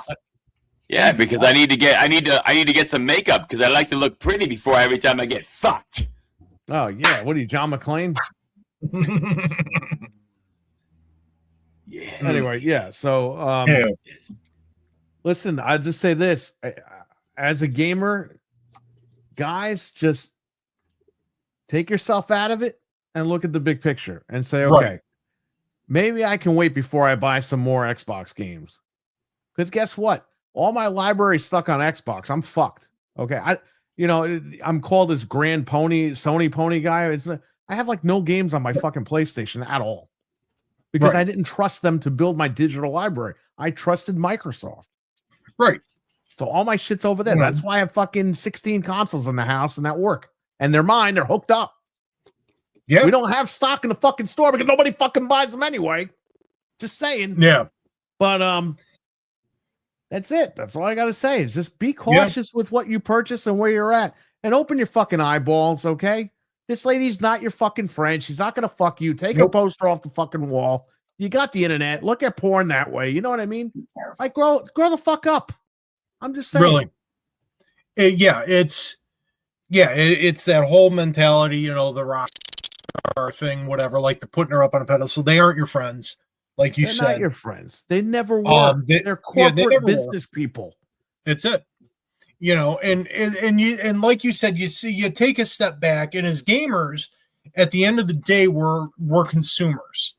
Because I'm not as, I won't say I'm as ingrained as you are. I have a healthy mix of digital. That's why I'm pissed off. It's not because and I get that. I'm pissed off about it. And Frank, he's on our show. He was made fun of in a couple of Xbox podcasts where he was defending Xbox, by the way. And when that happened, I told Frank, I was like, you know what, man, we're just gonna fucking make fun of it. We're gonna run with this Sony thing. We're gonna buy our pros. We're gonna fucking film it. We're gonna throw all of the pros in the car, make it look like we bought 10 of them. Like we did that shit to fuck with people. It was funny. You know what I mean? Yeah. But these guys took it seriously. They're nuts. They're crazy. And they are absolutely fucking crazy. And that's like at the top of this when I said, and when you go to Lethal Weapon, right? Do you walk out of the movie theater and be like, I can't believe Mel Gibson killed fucking 30 people in that movie. He should go to jail. Yeah. You watch a fucking movie, you stupid idiot. He didn't kill anybody. Jesus Christ. But and it's just like, and these terminally online clowns on social media that are already starting to feed the AI bot information. It's like they showed before, real quick. WCW. Yep, that's right. I feel like we're past. I feel like we're in the Bill Bush phase of WCW. Bill Bush was when Bischoff got thrown out. Bill Bush was the fucking executive of Turner that ran the company. And he's like, please, I don't want to run this. Why am I in this situation? I'll be right back, boys. All right, man. But this is WCW all over. I've been there before with this. Now I'm back. Yeah. I'm seeing this again. PTSD. And these guys are all sitting there like, oh, I think she's going to fix it. She's not going to fix it. It's over. Like, it really is over. They're going to be a great publisher. They're Their focus should just be on making the greatest fucking games that they can make. Right. Okay, Matt Booty's there. He got promoted. He should just start churning the games out. He's got all the studios lined up. Let him do his thing. He'll get these games out there. The hardware is done. No one's going to buy this shit anymore. They don't want to sell you the hardware. If they OEM it out, great. Who fucking cares? Just get out of the hardware, make the fucking games, put them wherever you want. That's what the focus should be on with Xbox and Microsoft. And that's it. All right. So, yeah, I think we can probably put this to bed. We could go on for the rest of the show, and I don't want to bleed the horse dry here because I'm sure there's going to be even more. Like I said, we can speculate and stuff, but those are really those are our thoughts on it and this and that. And like I said, being vindicated and what little victory it is, because again, and it's for really more, not just us in particular, but for everybody who had been on the shit end of that side where they got ripped apart and ridiculed and bullied, and some people leaving platforms and deciding to change their focus. I'll say this too. Tim Dog, he posts some crazy shit I don't agree with. I'll say that right now. But that guy, no one said a fucking word about it. No one apologized to him. Nobody said anything. He called everything. And when he said that shit on Gaming After Dark, what did I see? Oh, he's crazy. He's nuts. He was dead on. He was off by 2 months of Phil retiring and Sarah Bond leaving. He said they were going to do that at the Game Awards. That was December. Okay? It's February now. So he was off by 2 fucking months. Yeah. And I don't see anybody saying, oh, yeah, no, he was right. All I see is, he's just a Sony guy. He's just making shit up. Yeah, no, they about face and pretended like everything that they've said. They pretend like he never said, and now they're saying, well, Phil talked about this a year ago, and now, now it's out and about. This guy, Tim Dog, said in July that he was retiring, and Microsoft came out the next day or 2 days later saying they denied it. He's not retiring anytime soon. Yep. And now we're finding out that they damage controlled all that because he wasn't ready to retire. He was going to retire after the machine came out. Yep. Which is what this guy said. Yeah. So anyway, dude, I don't even know anymore. Like these guys, all this shit's bullshit. It's just about fucking video games. Just make the fucking games. Why are you making me wait 5 years for Perfect Dark and canceling it? Yeah. You know what I mean? Look at Capcom. I keep bringing up Capcom. They've turned the fucking games out. They have the Midas touch. They can get the games out. And you know what? Sony fucking sucks too because they're taking 100 years. They're resting on their laurels because there's no fucking competition on the other side. Exactly right. And this is what we're going to get. Right. Sony's going to fucking lay down and take their sweet ass time. Yep. So it's bullshit. The whole industry got fucked. I'm not blaming Microsoft 100% on that. But the industry just got fucking lazy. And Microsoft really getting out of the competition race, that fucked everything up too. It did. So it's BS. Somebody else has to come in. There has to be another contender at some point. Somebody. Who knows? Yeah. Maybe Sega will rise from the ashes and answer our prayers. I'll give Sega this, and we're going to go right into this topic right now. Yeah.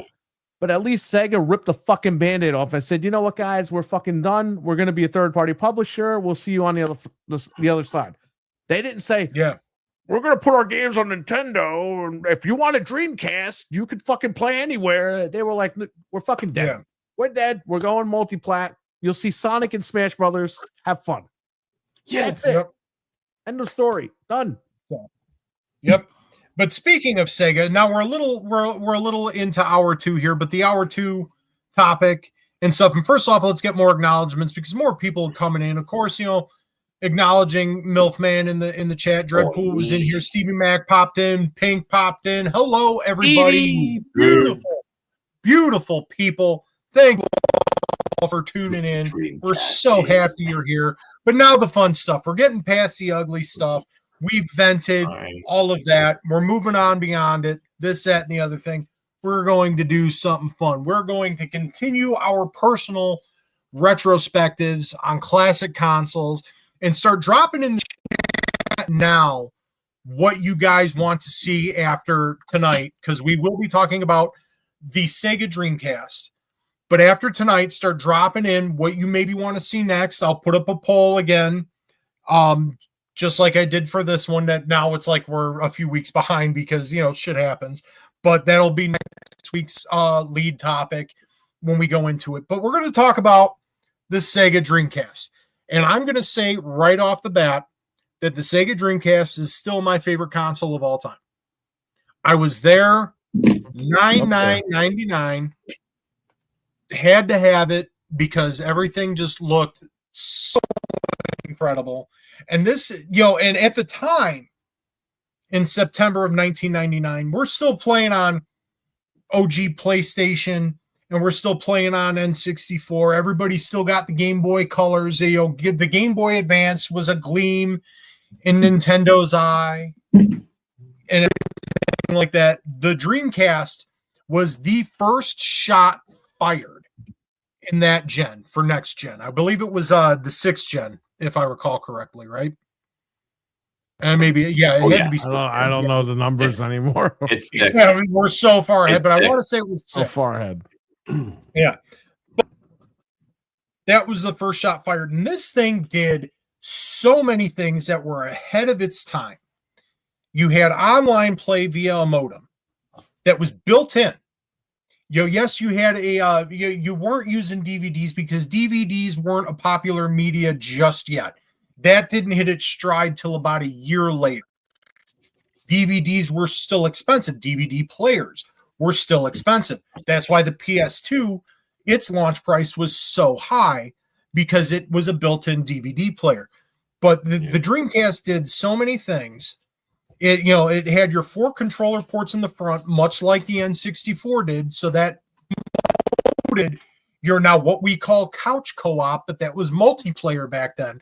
And then you had online multiplayer. They were the first ones to jump into that pool. Your games that were released looked, ones that were arcade ports were almost arcade perfect because the Dreamcast itself was almost 1-to-1 with the Naomi arcade board. That was their arcade board at the time. So you had stuff like Soul Calibur dropping that looked damn near spot on to the arcade game. Even MK Gold, which was an upgraded port of MK4, that looked damn near spot on. Hell, it even had some improvements, some texture improvements. And then of course you had the legendary, the juggernaut that was Sonic Adventure.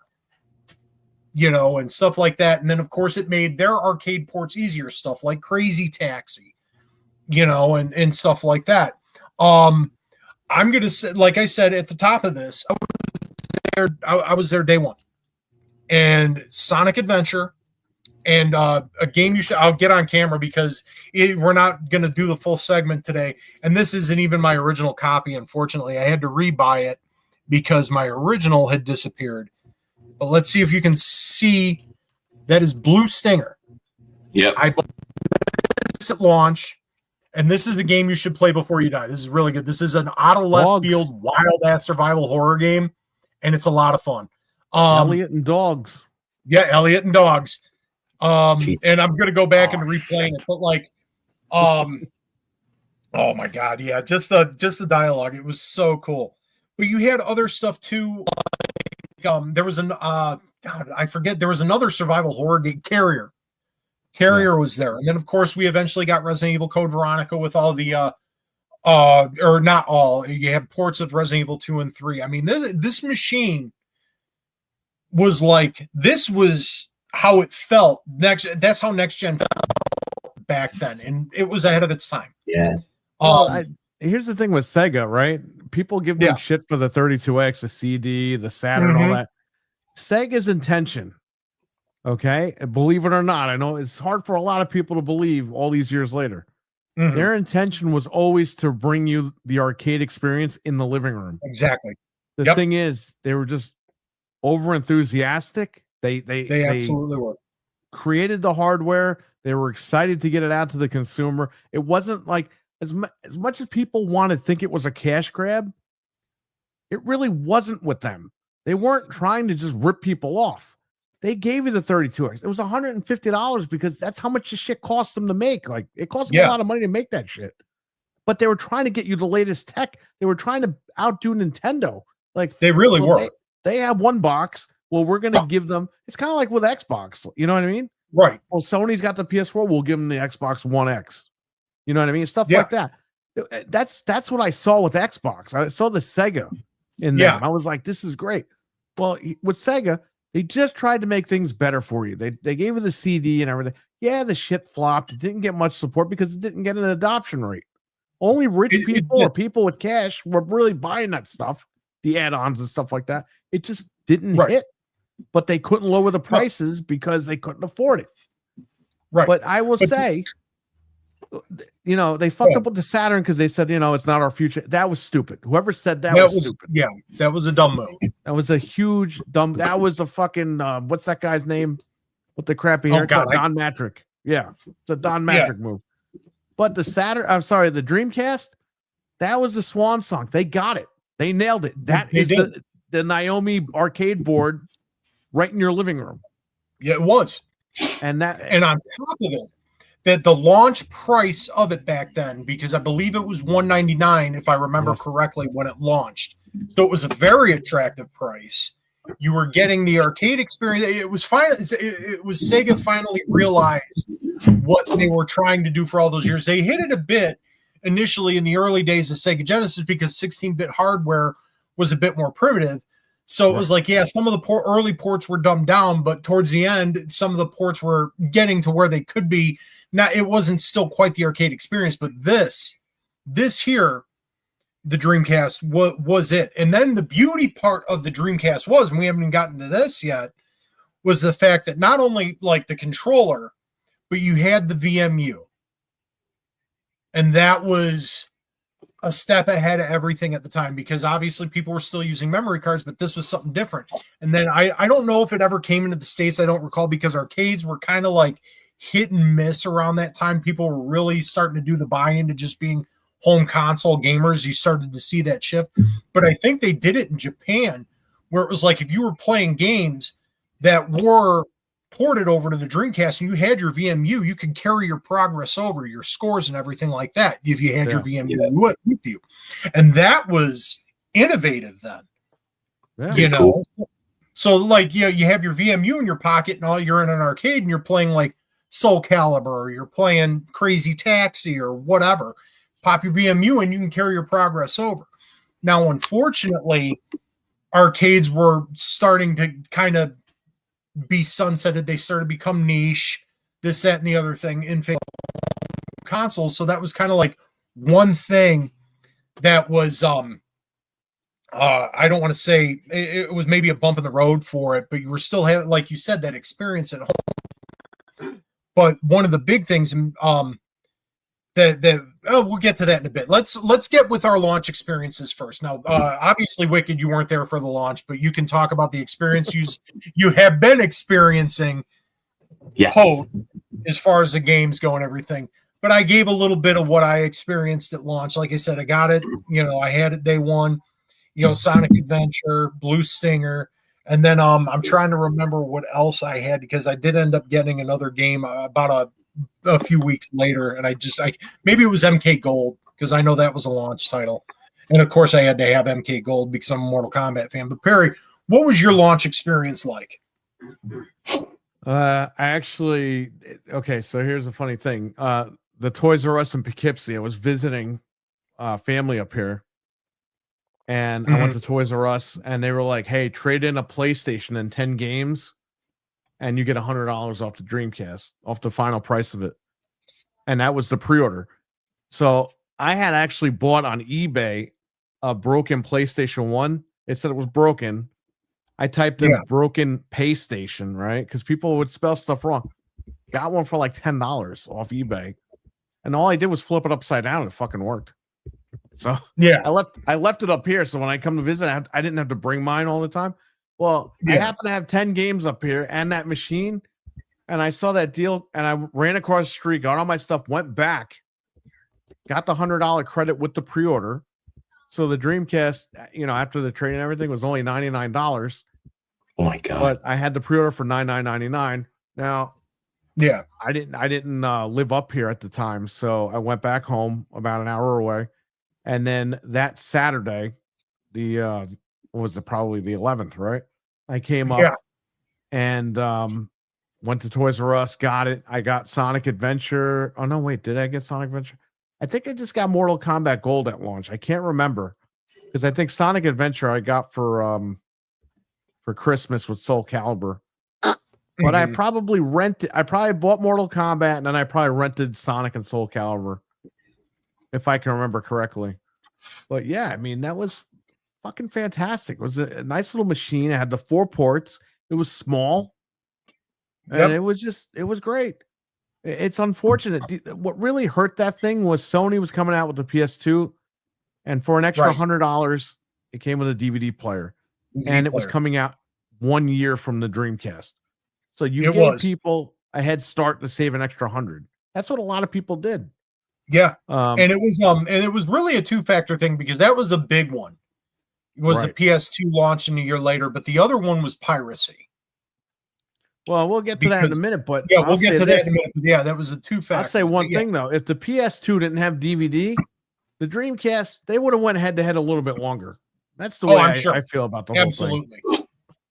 Now, because the piracy thing that came along, when was it? 99? That this September 99. I would say by the summer of 2000 or before the summer of 2000, that's when that stuff became very prevalent because the serial cable was out there. Someone was able to dump the games from the GD-ROM via the actual laser that was in the machine. And the files were small because it was all garbage data on there, kind of like the GameCube had all garbage data. Yep. And the file sizes for the games were like 200 megabytes. You could fit those on the CD-ROM, and that's what people were doing. They're burning them to CDs with the boot disk, and eventually they made self-booting programs for Windows, and you're able to create a game that just booted. It was incredible. Because when I want to say because I didn't initially get my hands on burned copies of games right away with the whole boot method. I had it was a little later down the line where it was like they already had the boot program in because I remember somebody had burned me. I want to say it was the first Power Stone, or maybe it was Power Stone 2. And it was just, and it's still to this day, just you can pop it in the Dreamcast, and it goes right up. And it was like, and the cool thing about that was the piracy was a real kick to the nuts as far as that went. But what was cool is people were putting emulators on. Right. Oh, yeah. So, and then just rip it to a disc and it boots up and boom. And I remember having a couple of discs full of like classic games and shit. There was a group that would rip the games called Echelon, right? That's it. Upper Echelon, right? Echelon. Yep. I can't even say the word there was a group called Echelon, okay? And Sega officially released the Sega Smash Pack, which had about 4 or 5 Genesis games on it. I'd have to look at it. I think it might be more than that, actually. I want to say it was like 10 or 12. The developers of the Smash Pack left a fucking text file on the disc for them saying, hey guys, we know you're going to crack this thing. Here's how you add more games. Like, that's fucking crazy. It's absolutely crazy that they did that. Nuts. Yeah, it's because at that point they knew they couldn't fight it, because it was already out there. And by the way, and that was a shame. They cracked it through Windows CE. That was on the Dreamcast. On the Dreamcast. Wow. Boot it up, you get the Dreamcast logo, and then you see I forget the other couple of things, but then you see Windows CE on there, and it's on the console. It says powered by Windows CE. Yep. So, which again was something that was brand new. Now all your consoles are running off a different operating system similar to that. It's also a big thing, and that's what helped with its online connectivity and everything like that, because it was almost like a seamless integration. And I'll tell you this, because internet was still in its infancy then, right? It was still brand new, and I still have my web browser 2.0 disk for the Dreamcast. I didn't use the family computer. Sealed, Yeah, I didn't use the family computer. I just used my Dreamcast because it was faster. Yeah. You had to browse the internet and We stuff. used And then we used Net Zero that gave us free internet. If you Yeah. set it up a certain way, you got free internet through the Dreamcast. And then when that Yeah. stopped, because that did stop because they were kind of pissed. Net Zero was free, but they want you to install it on your computer because you would get ad pop-ups. And that's what would make it free. But then when they caught on, people were using it for Dreamcast. They cut that off about a year or two in. And then I had to subscribe to AT&T, which Sega recommended. And it was $10 a month. I only subscribed when I went up to visit family. So I had it. This way I used to lug my computer up here. Like, it's crazy. But then I left the monitor and I just lugged up the Dreamcast. I had the VGA cable. I did all that. So and I had the keyboard and the mouse and all that shit, so it was good. Everything was fine. But just absolutely incredible machine. And the Windows CE, that was Bill Gates trying to get his foot in the door with gaming. Before Microsoft even thought of the Xbox. Microsoft was like, we want to try to get in, and we don't want to deal with Sony. We want to deal with Sega because they're more Americanized over here. So that's where that started. I mean, it really started with the Dreamcast, and that's what kind of propelled the Xbox at some point. Shit. The minute Sega left, Microsoft came right in. So, I mean, and I hope that happens again. I hope somebody comes in. You know, when somebody leaves, I hope somebody comes right back in. So I hope that happens again. But back then, that was a big deal. I feel that. That's crazy. I didn't know a lot of this stuff. A lot of this is like little background information, you know, the lore of the Sega Dreamcast. I don't really know because and I'll wait till I get into my part when Proto gets back real quick. But no, I had just literally experienced. I had never touched one. I had never played one until about, no joke, guys, 2 weeks ago. Nobody I ever knew had one, and none of my friends ever owned one or had one stored away. And my cousin has a pretty big gaming collection, and he has one with some games. Not the biggest collection, but he's got a couple games. So, were you born when Eddie Guerrero fought the Big Show? What's up? But no, I'll wait till Proto gets back. But it's so crazy. And everyone talks about the launch lineup. They said it was like, how many games were they launched? Like 15 or 20 or 30 or it was not that many at launch. There was only a handful of games, but they were good fucking games. Yeah, I want to say it was like I want to say it was like 10 or 12. Sorry, I had to step away for a second. No worries, Proto. I wanted to wait until I hopped into my experience. Until I wanted to get into that when you came back, but I want to say it was like 10 or 12 at launch, and then it was like consistent. They had a lot there. That was another beautiful part of that. And then we'll get to your thoughts on some of the games. Wicked is that like there was consistent quality. There was very little shovelware that was released on the Dreamcast. It was always top quality games, you know. And the fact that, you know, everybody was worried about Sega not getting their hands on like the Madden license, and they had to do the 2K series, and the 2K series for its run on Dreamcast was actually looked at more favorably than it was the Madden series at the time. So that was that. But go ahead, Wicked. Go really quick. They also lost third-party support from EA. Because Sega did their own sports, and EA said, you're doing your own shit. We're not touching your machine. And Sega said, go fuck yourself. Yep, that's pretty much. So I like that. Yeah. But go ahead, Wicked. Give some of your thoughts, being that now you're coming in well after the fact. Ooh, well, and just kind of fresh. You're experiencing it. Yeah. So kind of give some thoughts on it. All right. I'll reiterate what I was saying before you, while you were gone. So nobody I knew and nobody I know has ever had a Sega Dreamcast in their possessions to where I was able to touch it or play it. My cousin has a gaming collection, and he has it up in his attic. So we hooked it up to the CRT up there, and we were playing on that. And he has like a handful of games that I played over there, but they're pretty good ones. And I gotta say, okay, so for me, taking it as it is right now in this day and age, but I'm giving it some slack. Obviously, it's an old console. Boot up sound, not feeling it. Not feeling it one bit. Kind of lame. Not feeling the boot up sound. Let me see. What really blew me away though, right off the bat, the UI. Right when it came up, I'm like, this is futuristic for like 1999. Like this gave me some like, when I seen that UI pop up, you know what I mean? When you see we have like all the bubbles and shit like that. And then you have the disc and the VMU and everything. Yeah, like dude, I was like, this almost gives me some like Wii vibes. Like it almost feels like the Wii when it pops up when it's little bubbles and everything like that. So I really admired the UI. It just felt ahead of its time at that moment. I did like the feel of the controller. I did like it. Like when I grabbed it, I'm like, oh, okay. Like it felt familiar to an extent. You know, obviously, like we're kind of more, well, at least I'm more or less an Xbox guy. I like that controller. Right. So like it just fits my hands better. So I had a little bit of that feeling there. It wasn't as refined as the Series X controller, obviously, but it has that feel.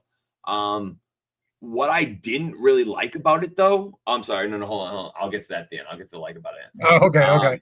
I like the controller, and I really thought what was cool was the memory card. So, for instance, like when the first game I popped in was Tony Hawk Pro Skater 2. Just because I'm well familiar with that game on multiple consoles.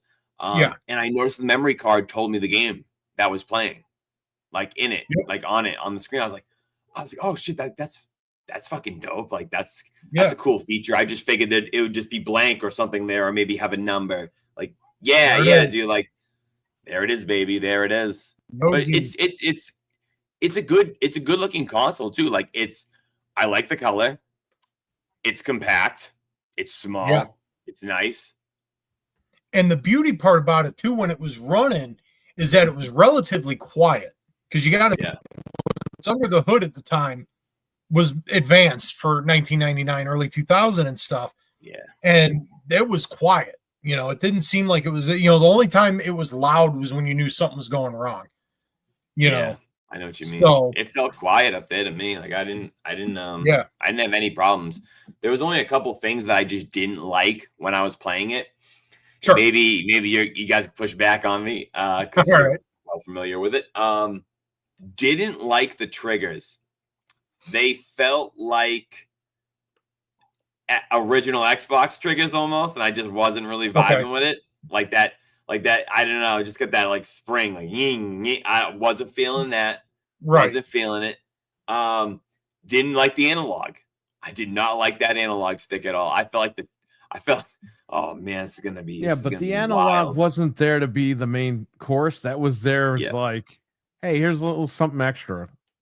Yeah, I felt like, and this is going to be wild when I say it, I felt like the tip was too big for the actual stick, of the analog, and then its surface area to cover before it recoils back to the center. Like I felt it was like it didn't need to go like as you know what I mean. I can get the job done if you gave me less of a hole, but I feel like all the way over. So for me, maybe the controller was worn out. The reaction time, like it's almost like when the cable's worn out, it's not like the tension's there. It's almost like it takes a second for it to react. You know what I mean? I'm almost moving it before it's reacting. Could be just the controller. But let me tell you what was an absolute mind fuck as an Xbox person. Who the button color, bro? The fucking button color. Like I'm looking down, like I can't look at these colors. I can't look at the color of the buttons because they're all different. They're all wrong. Do you know what I'm saying? Right. On the controller compared to an Xbox. Right. You look at the color layout. Look at a Dreamcast controller and then look at an Xbox controller. And then that is my reference point. I'm dragging the Xbox over and like, okay. Different spots. Yeah. Yeah, the colors is just like, no, mind fuck. Didn't like it. But D-pad, because you're used to that point of them off with that. Yeah. D-pad though, cool. Because the D-pad's right underneath the analog. So it's like it's almost like it's second priority, but at the same time, it's like it's 1.5 priority, and it's not like A and B because it's right below it. So like for fighters, like I felt like it was in a good position. That I did like. Do you want me to go off just the 5 games? Do you want me to rattle them off while I'm yeah, go ahead, man. All right. Well, one of the games I did play, and Proto mentioned it, fucking Sonic Adventure, man. I've obviously played the game on multiple different consoles that are way better than the Dreamcast, but to play it on its actual native hardware was just cool. Like, it was just nostalgic, and I really appreciated that one, being a Sonic fan. Let me see, NFL 2K and NBA 2K. Those okay. I was just playing the games to get a vibe and see how they were and I ended up almost playing 2 full games in each of those because I was really blown away by how crisp it still looked, how the gameplay was really smooth. Dude, like I don't remember Madden 2001 being as good as this. It had maybe had a better intro song. That's what that don't even need to be said. That fucking Exhibit killed it, bro. That's why Madden sucks. It ain't got fucking shit like that. If you buy the N64 version of Madden 2000, you get the Exhibit song, the instrumental. It sounds like shit. But dude, blown. Absolutely. I literally was like, I was loving it. I was playing as the Patriots. I was playing a couple different games. I thought that was the fucking, like, I was like, if this was back in 99, this would be almost a selling point for me. Like, even though I'm not the biggest sports guy, just how fucking good it was. The other one was Tony Hawk Pro Skater 2. Still, I thought it looked good because I had played on basically everything else. I just thought it looked a little bit better. Same play. But man, Soul Calibur was fucking nuts, dude. Nuts. Like, I don't know. It's because I'm thinking, okay, this game's fucking good, and I'm playing it now. If I'm playing this in 1999, what happened? My fucking head probably explodes. You have to remember, we went from PS1 directly to Dreamcast. Yeah. It's nuts. So it was like, that was night and fucking day. It really was. Completely night and day. Yeah, then to riff and to riff off of you talking about Soul Calibur, because that's in one of my top. That's like one of my top 5 favorite Dreamcast games. Kalik is, oh my god, just like my head did damn near explode when I finally got my hands on Soul Calibur and started playing through that shit. And Nightmare was my guy, man. I loved Nightmare. And then I think it was Astaroth, the big dude with the hammer. Yes. Those are my dudes. And just to see Yoshi that game perform, it was just like, oh wow, like I said, it felt next gen. And then to riff off your point on the controller real quick, because I can already tell, or I picked up what you were saying about the analog, because we've been so used to obviously the concave sticks. This wasn't concave; it was a rounded top, and it had the nubs on it. So it was like, but back then, analog wasn't. Yeah, so it was different, and I can definitely, and the resistance of the analog stick in itself was I definitely know what you're talking about. I actually really liked it, but I can see where people, and especially coming into used to it, right, and that's the Retro Fighters. Now that. Yep. If you're gonna play on a Dreamcast now, because I don't have the wireless, I got the wired, and now because I like the Dreamcast controller, I love the original. Oh, excuse me, the original Dreamcast controller. But the Retro Fighters, when they dropped that DC Striker, the first one, I was like, holy shit, this is like a revolution. It's like if that was released back then, holy shit. But I'll say, go ahead. Play now. This is the way to go for sure. Yeah, this or the wired one, either one. Yep, yeah, the Retro Fighters, the DC Striker pads. Oh man, best $50 I ever spent. I'll tell you that right now. This is a Halifax stick, so yeah. But go ahead, keep going, Wicked. I didn't mean to cut you off. Oh, I don't even remember. I think that's basically everything because I didn't get to play that many games. Okay. out of the games he had, those were really the ones that stuck with me. I just played them for basically like a couple hours or so. We were just chilling. But overall, if I had to say anything, it was a pretty dope experience. Walking away from it. The sports games floored me, like absolutely floored me. I really wasn't expecting that because I've played Madden 2001, like maybe a couple of years ago, and it's decent, but it's just a little rough around the edges. And this was, man, now you know why they told EA to go fuck off. I literally threw a bomb to like Terry Glenn running like just a hot route, and he caught it over the shoulder. I literally turned around to my cousin and I was like, what in the fuck just happened, dude? I was like, this game, it just looked great. I was just blown away. I literally was speechless. I don't even know what the fuck they'll say about it because it was that great, that fucking great. Yeah. I just didn't expect it. I really didn't. So now that you've experienced at least a little bit of it, you had a bit of taste, do you find yourself maybe wanting to go back and experiencing more? Yes, I would. Honestly, I would like to first go back and try a lot of the sports games they have. I know I tried football and basketball, but there's just something about anything that they're going to put out sports-wise I want to try. Whether it's arcade, whether it's simulation, you guys could probably point me in that direction. But totally would love to do that. Other than that, I don't really know where else to go. I know I did try a wrestling game, and it did feel pretty good. I tried, he had the WWF Attitude. I did play that, and I didn't think it was too bad. Now for WWF, and it's a straight up arcade port, but what you need to play is Royal Rumble because it's the arcade port, but it feels more like the SmackDown games. Yeah. Okay. So, and the thing is that, some people bagged on it back then because it was just straight up arcade port and it only had a couple of modes. You had, I believe it was like single, tag team, and then the Royal Rumble itself. Yeah. But again, it was an arcade port. It was fast paced. It was a lot of fun. It felt like the SmackDown games.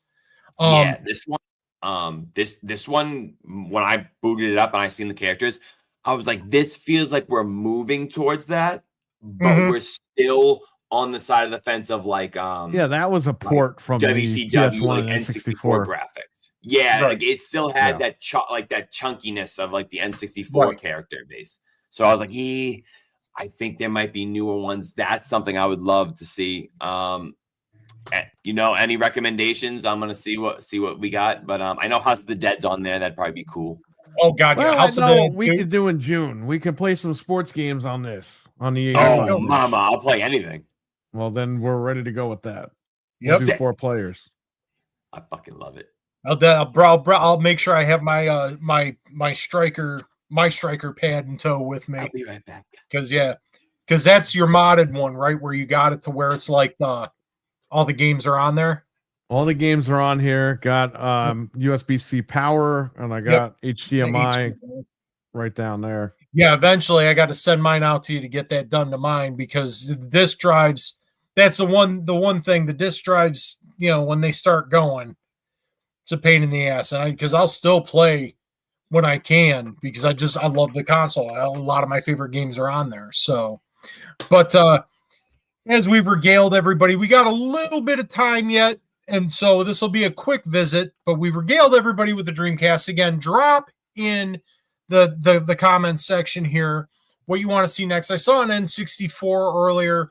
Give us some ideas. I'll put up a poll, and then we'll see what we're talking about next week. But you know what time it is. We've got a few minutes left. And, of course, I'm sure Game Pass Man is going to have some thoughts on the events of the past week. So get questions ready for him. And I'm sure he's going to give us a quick little rundown of how he's feeling. MILF Man in here telling us Super Nintendo. So we got 2 for the poll. And we're ready to go. And we'll make sure we get suggestions over to Wicked about what other Dreamcast games to play. Because there's another thing that we could just go on forever about. But of course, we're reaching the end of the show, and we do have to give Game Pass Man his due here because I'm sure he'll have a lot to say. So let's get them questions ready. Acknowledge every beautiful person here in the chat once again. And, naming you guys is always just such a chore for me, but I do it because I love you. I love you for tuning in. Dizzy Delta, Dreadpool, Wesson, Frank in the chat, Pink. We've got Chrissy Bakley, Milfman, of course, everybody in here. And if I miss your name, go ahead and yell at me later. Talos Ray, of course. Y'all just always, every week, just make it worth doing. And it upsets me to the core that we had a couple of weeks, but we're back full strength, of course. So, well, almost full strength, of course. While we're waiting on a Game Pass Man, also make sure you're still sending your well wishes and love over to Sir X Man. I'm sure he'll appreciate that, and he's on the road to recovery. So just keep him in your thoughts and all of that stuff, and send your well wishes his way. Hell yeah, Sir X Man. We are missing you, and we want you back on the show whenever you can make it. Yep. Get better so you can start back into your lovely little tears into a wicket over there. Man. So we already got Milfman in with a couple of questions, and Game Pass Man taking his sweet time. What are we waiting on? A date here, Game Pass Man? Let's go. There we go. There we go. Did we do the OG? I can't remember if we did or not. What's that? Did we cover the OG? Yes. What? My boy Phil. I don't want to know what's in there. Is that a candle? This is a candle. We're mourning. We're mourning my boyfriend because not only was he fired from his job, but when you are a lifer at Microsoft, you know what happens to you when your time is up. You go into the big X cloud in the sky, and this is a memorial for my beloved boyfriend who I am going to miss dearly, and I have to now find another fuck buddy. So this is going to be tragic, my friends. It's going to be truly tragic. I'm going to have to find another pair of butt cheeks to plow each weekend. Another man to serve the city. Another place to sit on. Well, you do always have booty cheeks over there. Ah, yes. Mad booty cheeks. That man is built like a box. I don't want nothing to do with him. Nothing to do with that man. That man is... Oh, man. All right, so we got questions coming in hot. We've got a little bit of time for your questions here, Game Pass Man. All right, what do we got here? Give me some questions. Go right in. Hey, Game Pass Man. Why does Dreamcast have more games than the Series X and is a better console? Well, sir, I'm going to have to tell you, you need to stop huffing your own farts because I think it's starting to deteriorate your mind and you don't have any brain cells left. And you want to know why? Because everything you know is a lie. Xbox is number one, baby. You got to know that. Actually, you know what? You know what they don't have on Dreamcast? Game Pass. I don't see no Dreamcast guy. Oh, he's probably malnutrition. We had Dreamcast demo discs. We didn't need no fucking Game Pass. Yeah, we got Game Pass, man. You got Dreamcast guy, and that guy's on like drugs, like methamphetamines and stuff like that. So anyway, we don't have that guy. That guy never talked about Sega. Come on. No. But that is definitely the representation they are going. You can have him, Milf. You can have him. We're going to have Game Pass, and we're going to talk about good stuff we've had with Phil, like his butt cheeks and how good he was at kissing. And what God? All right, we have some Game Pass, man. Game Pass, man. Why do people prefer to play retro consoles than play games on a $700 console, a $700 paperweight? That's because they're baroque ass bitches. I'm sorry. When I walk in a room and they're all playing retro consoles and they're not playing something that has Game Pass, I go like this. I go, smells like fucking bitch in here. The hell is this? I was like, where's the X? Get the Xboxes. And then if they start getting rowdy, I'm gonna put them in line. So when I grab them by the neck and I hoist them over the closest table, and then I just You don't know. You got to pay extra to know what's next. You don't Oh my God! You don't want to Wow. know. Yeah. We got them all tell coming us. in. You just Game Pass, keep man. up. Now that Phil's left, are you gonna change your name to PS Plus, man? Listen. Me and PS Plus, man. No, I'm not gonna ever change my name because I'm not getting married. I'm not getting married to the game, baby. I am the game. No, me and PS Plus, man. We had our own little stint. We had our own little run. You know what I mean? We got a little wild, but it wasn't good for the long term. So me and Phil reunited, and that's where my heart is. That's why Phil, I love you, Phil. Phil, I love you. Phil. Oh shit! I will never become PS Plus, man. Never, ever, ever. Because I am Game Pass, man.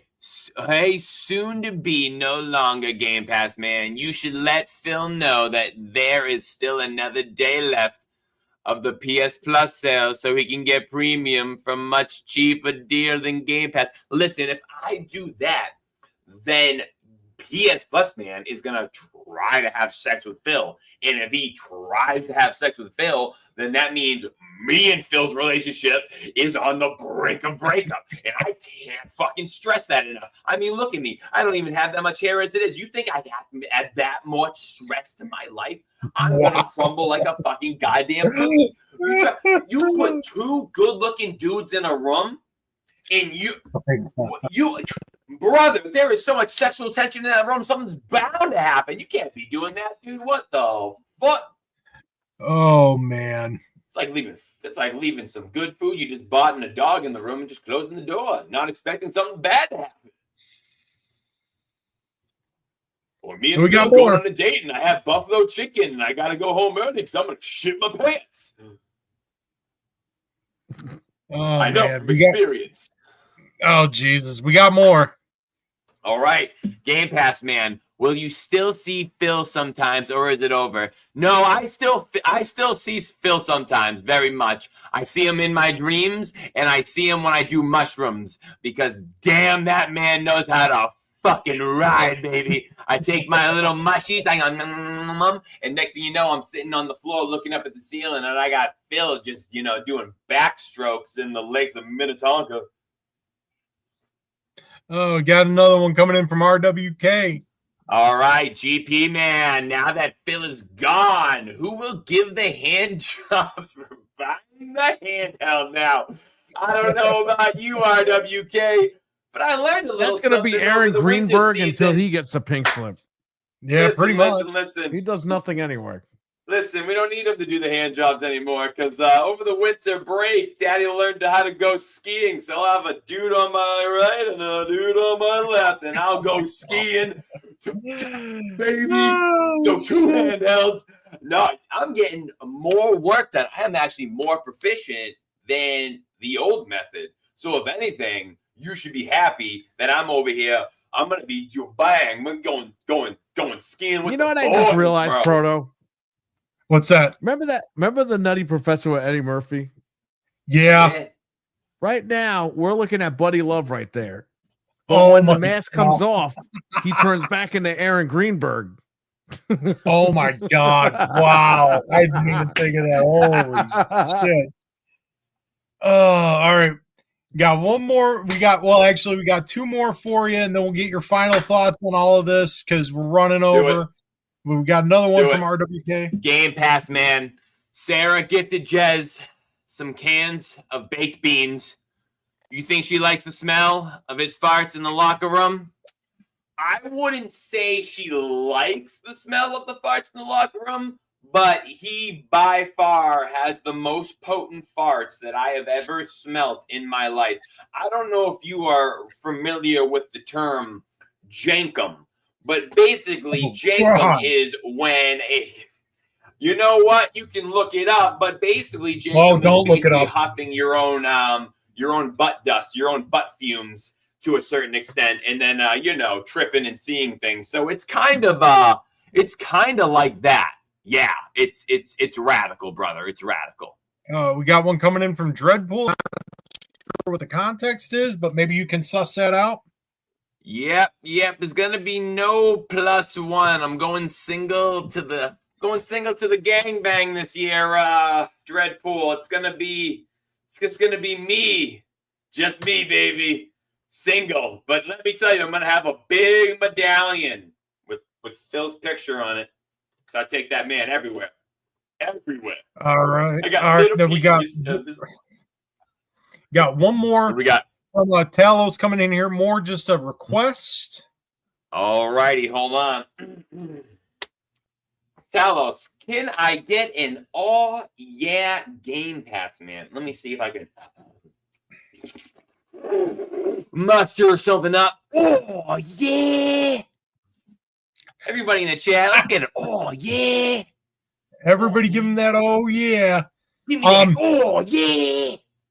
All right. So before you go ahead and get back to the city and, spreading the love, spreading the more, the love in the morning for Phil Spencer. Do you got any thoughts on everything before you take off? All right. Final thoughts. Game Pass is hot. Wicked hot. Sarah Bond is a traitor. A Benedict Arnold. She was the one. She broke it all up. She ruined it. Phil's the savior.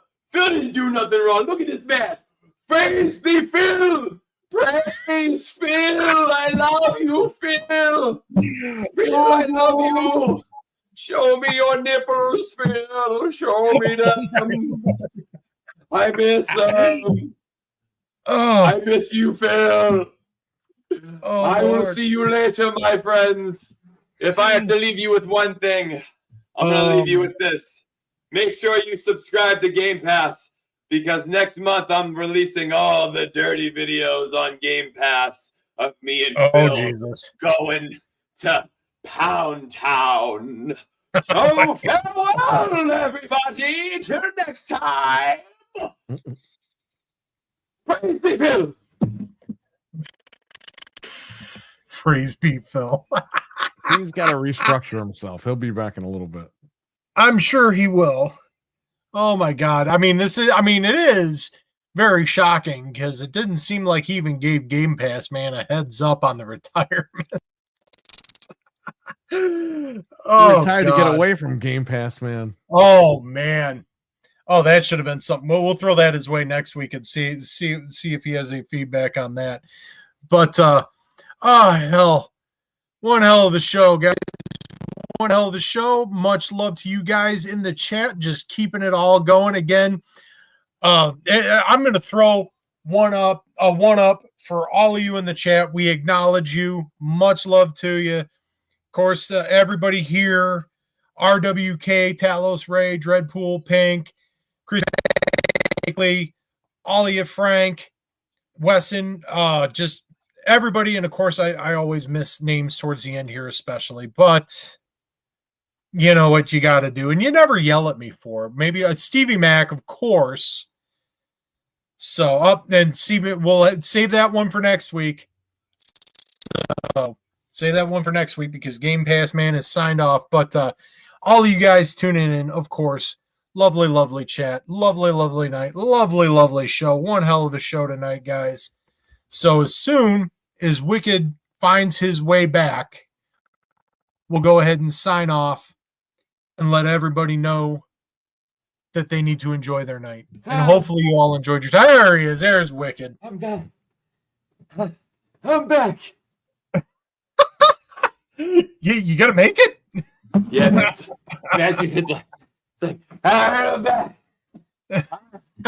Woo! Well, it was a hell of a night, fellas. We had a hell of a show. Gave it up for the chat and give it up for yourselves in the chat and everything like that. Don't forget, keep your eyes peeled for the poll for what classic console we should cover next week, because that's what we'll be doing. Other than that, let's sign out or sign off and let everybody get on with their night. So, Wicked, let everybody know where they can find you when you're not here on Tuesday nights on Gaming Ain't Easy. Well, if I'm not here and I'm not hanging out with your dad, then I'm totally going to be on YouTube streaming. Not sure what it is. Probably could be something random. Could be me playing another game from beginning to end. We never know. But you may find out, and I'll share it out so you guys can figure it out. But you can catch me there. And if not, you know where to find me again. Right back here every Tuesday, baby. Hell yeah. Hell yeah. Perry, the busiest man on the panel. Let everybody know where they can find you at when you're not here Tuesday nights on Gaming Ain't Easy. Every Wednesday night on the Game Complainers YouTube channel for the Game Complainers podcast with myself, Anthony, Fred, Frank. And this week, Anthony won't be on because he's preparing for Resident Evil. However, we will have his brother Nick on tomorrow night. So Nick will be on the show. Nice. We'll be talking about this entire Phil Spencer retirement fire thing. And I would like to announce right here on this show, this will be the last week I talk about this motherfucker Phil Spencer, because fuck him, fuck Sarah Bond, and fuck all these idiots. Tomorrow is the blow off. Okay. There it is. We're going all out. We're going to make fun of her, and that's it. We're making fun of this dude, making fun of the situation. We're going to have a grand old time tomorrow. So get ready. We're going to talk about all the news. Don't worry. We're going to talk about Bluepoint. We're going to talk about Sony as well. We're going to get into a little more over there, get everyone else's thoughts. But this is it, man. This is the Phil Spencer Memorial Show tomorrow night. So you better tune in and watch it, because we're going to make fun of everybody. Make sure you're tuned in and have it locked in on the Game Complainers podcast tomorrow night, because I'm sure that's going to be epic. And as for me, y'all know where to find me. You tuned in. You know where I'm at. And then keep your eyes peeled to the channel this week, because I will be also streaming Resident Evil 9 and getting that cherry popped on that experience. And hopefully y'all come along for the ride. But with all that said, if you ain't finding me anywhere else, you're finding me here Tuesday nights on Gaming Ain't Easy. And hopefully you all enjoy the rest of your night. We will see you all next week. Perry will see you all tomorrow. Much love to you. Have a good night. And I'm just going to end on one word, and that's vindication. We'll see you all next week. Peace. See ya.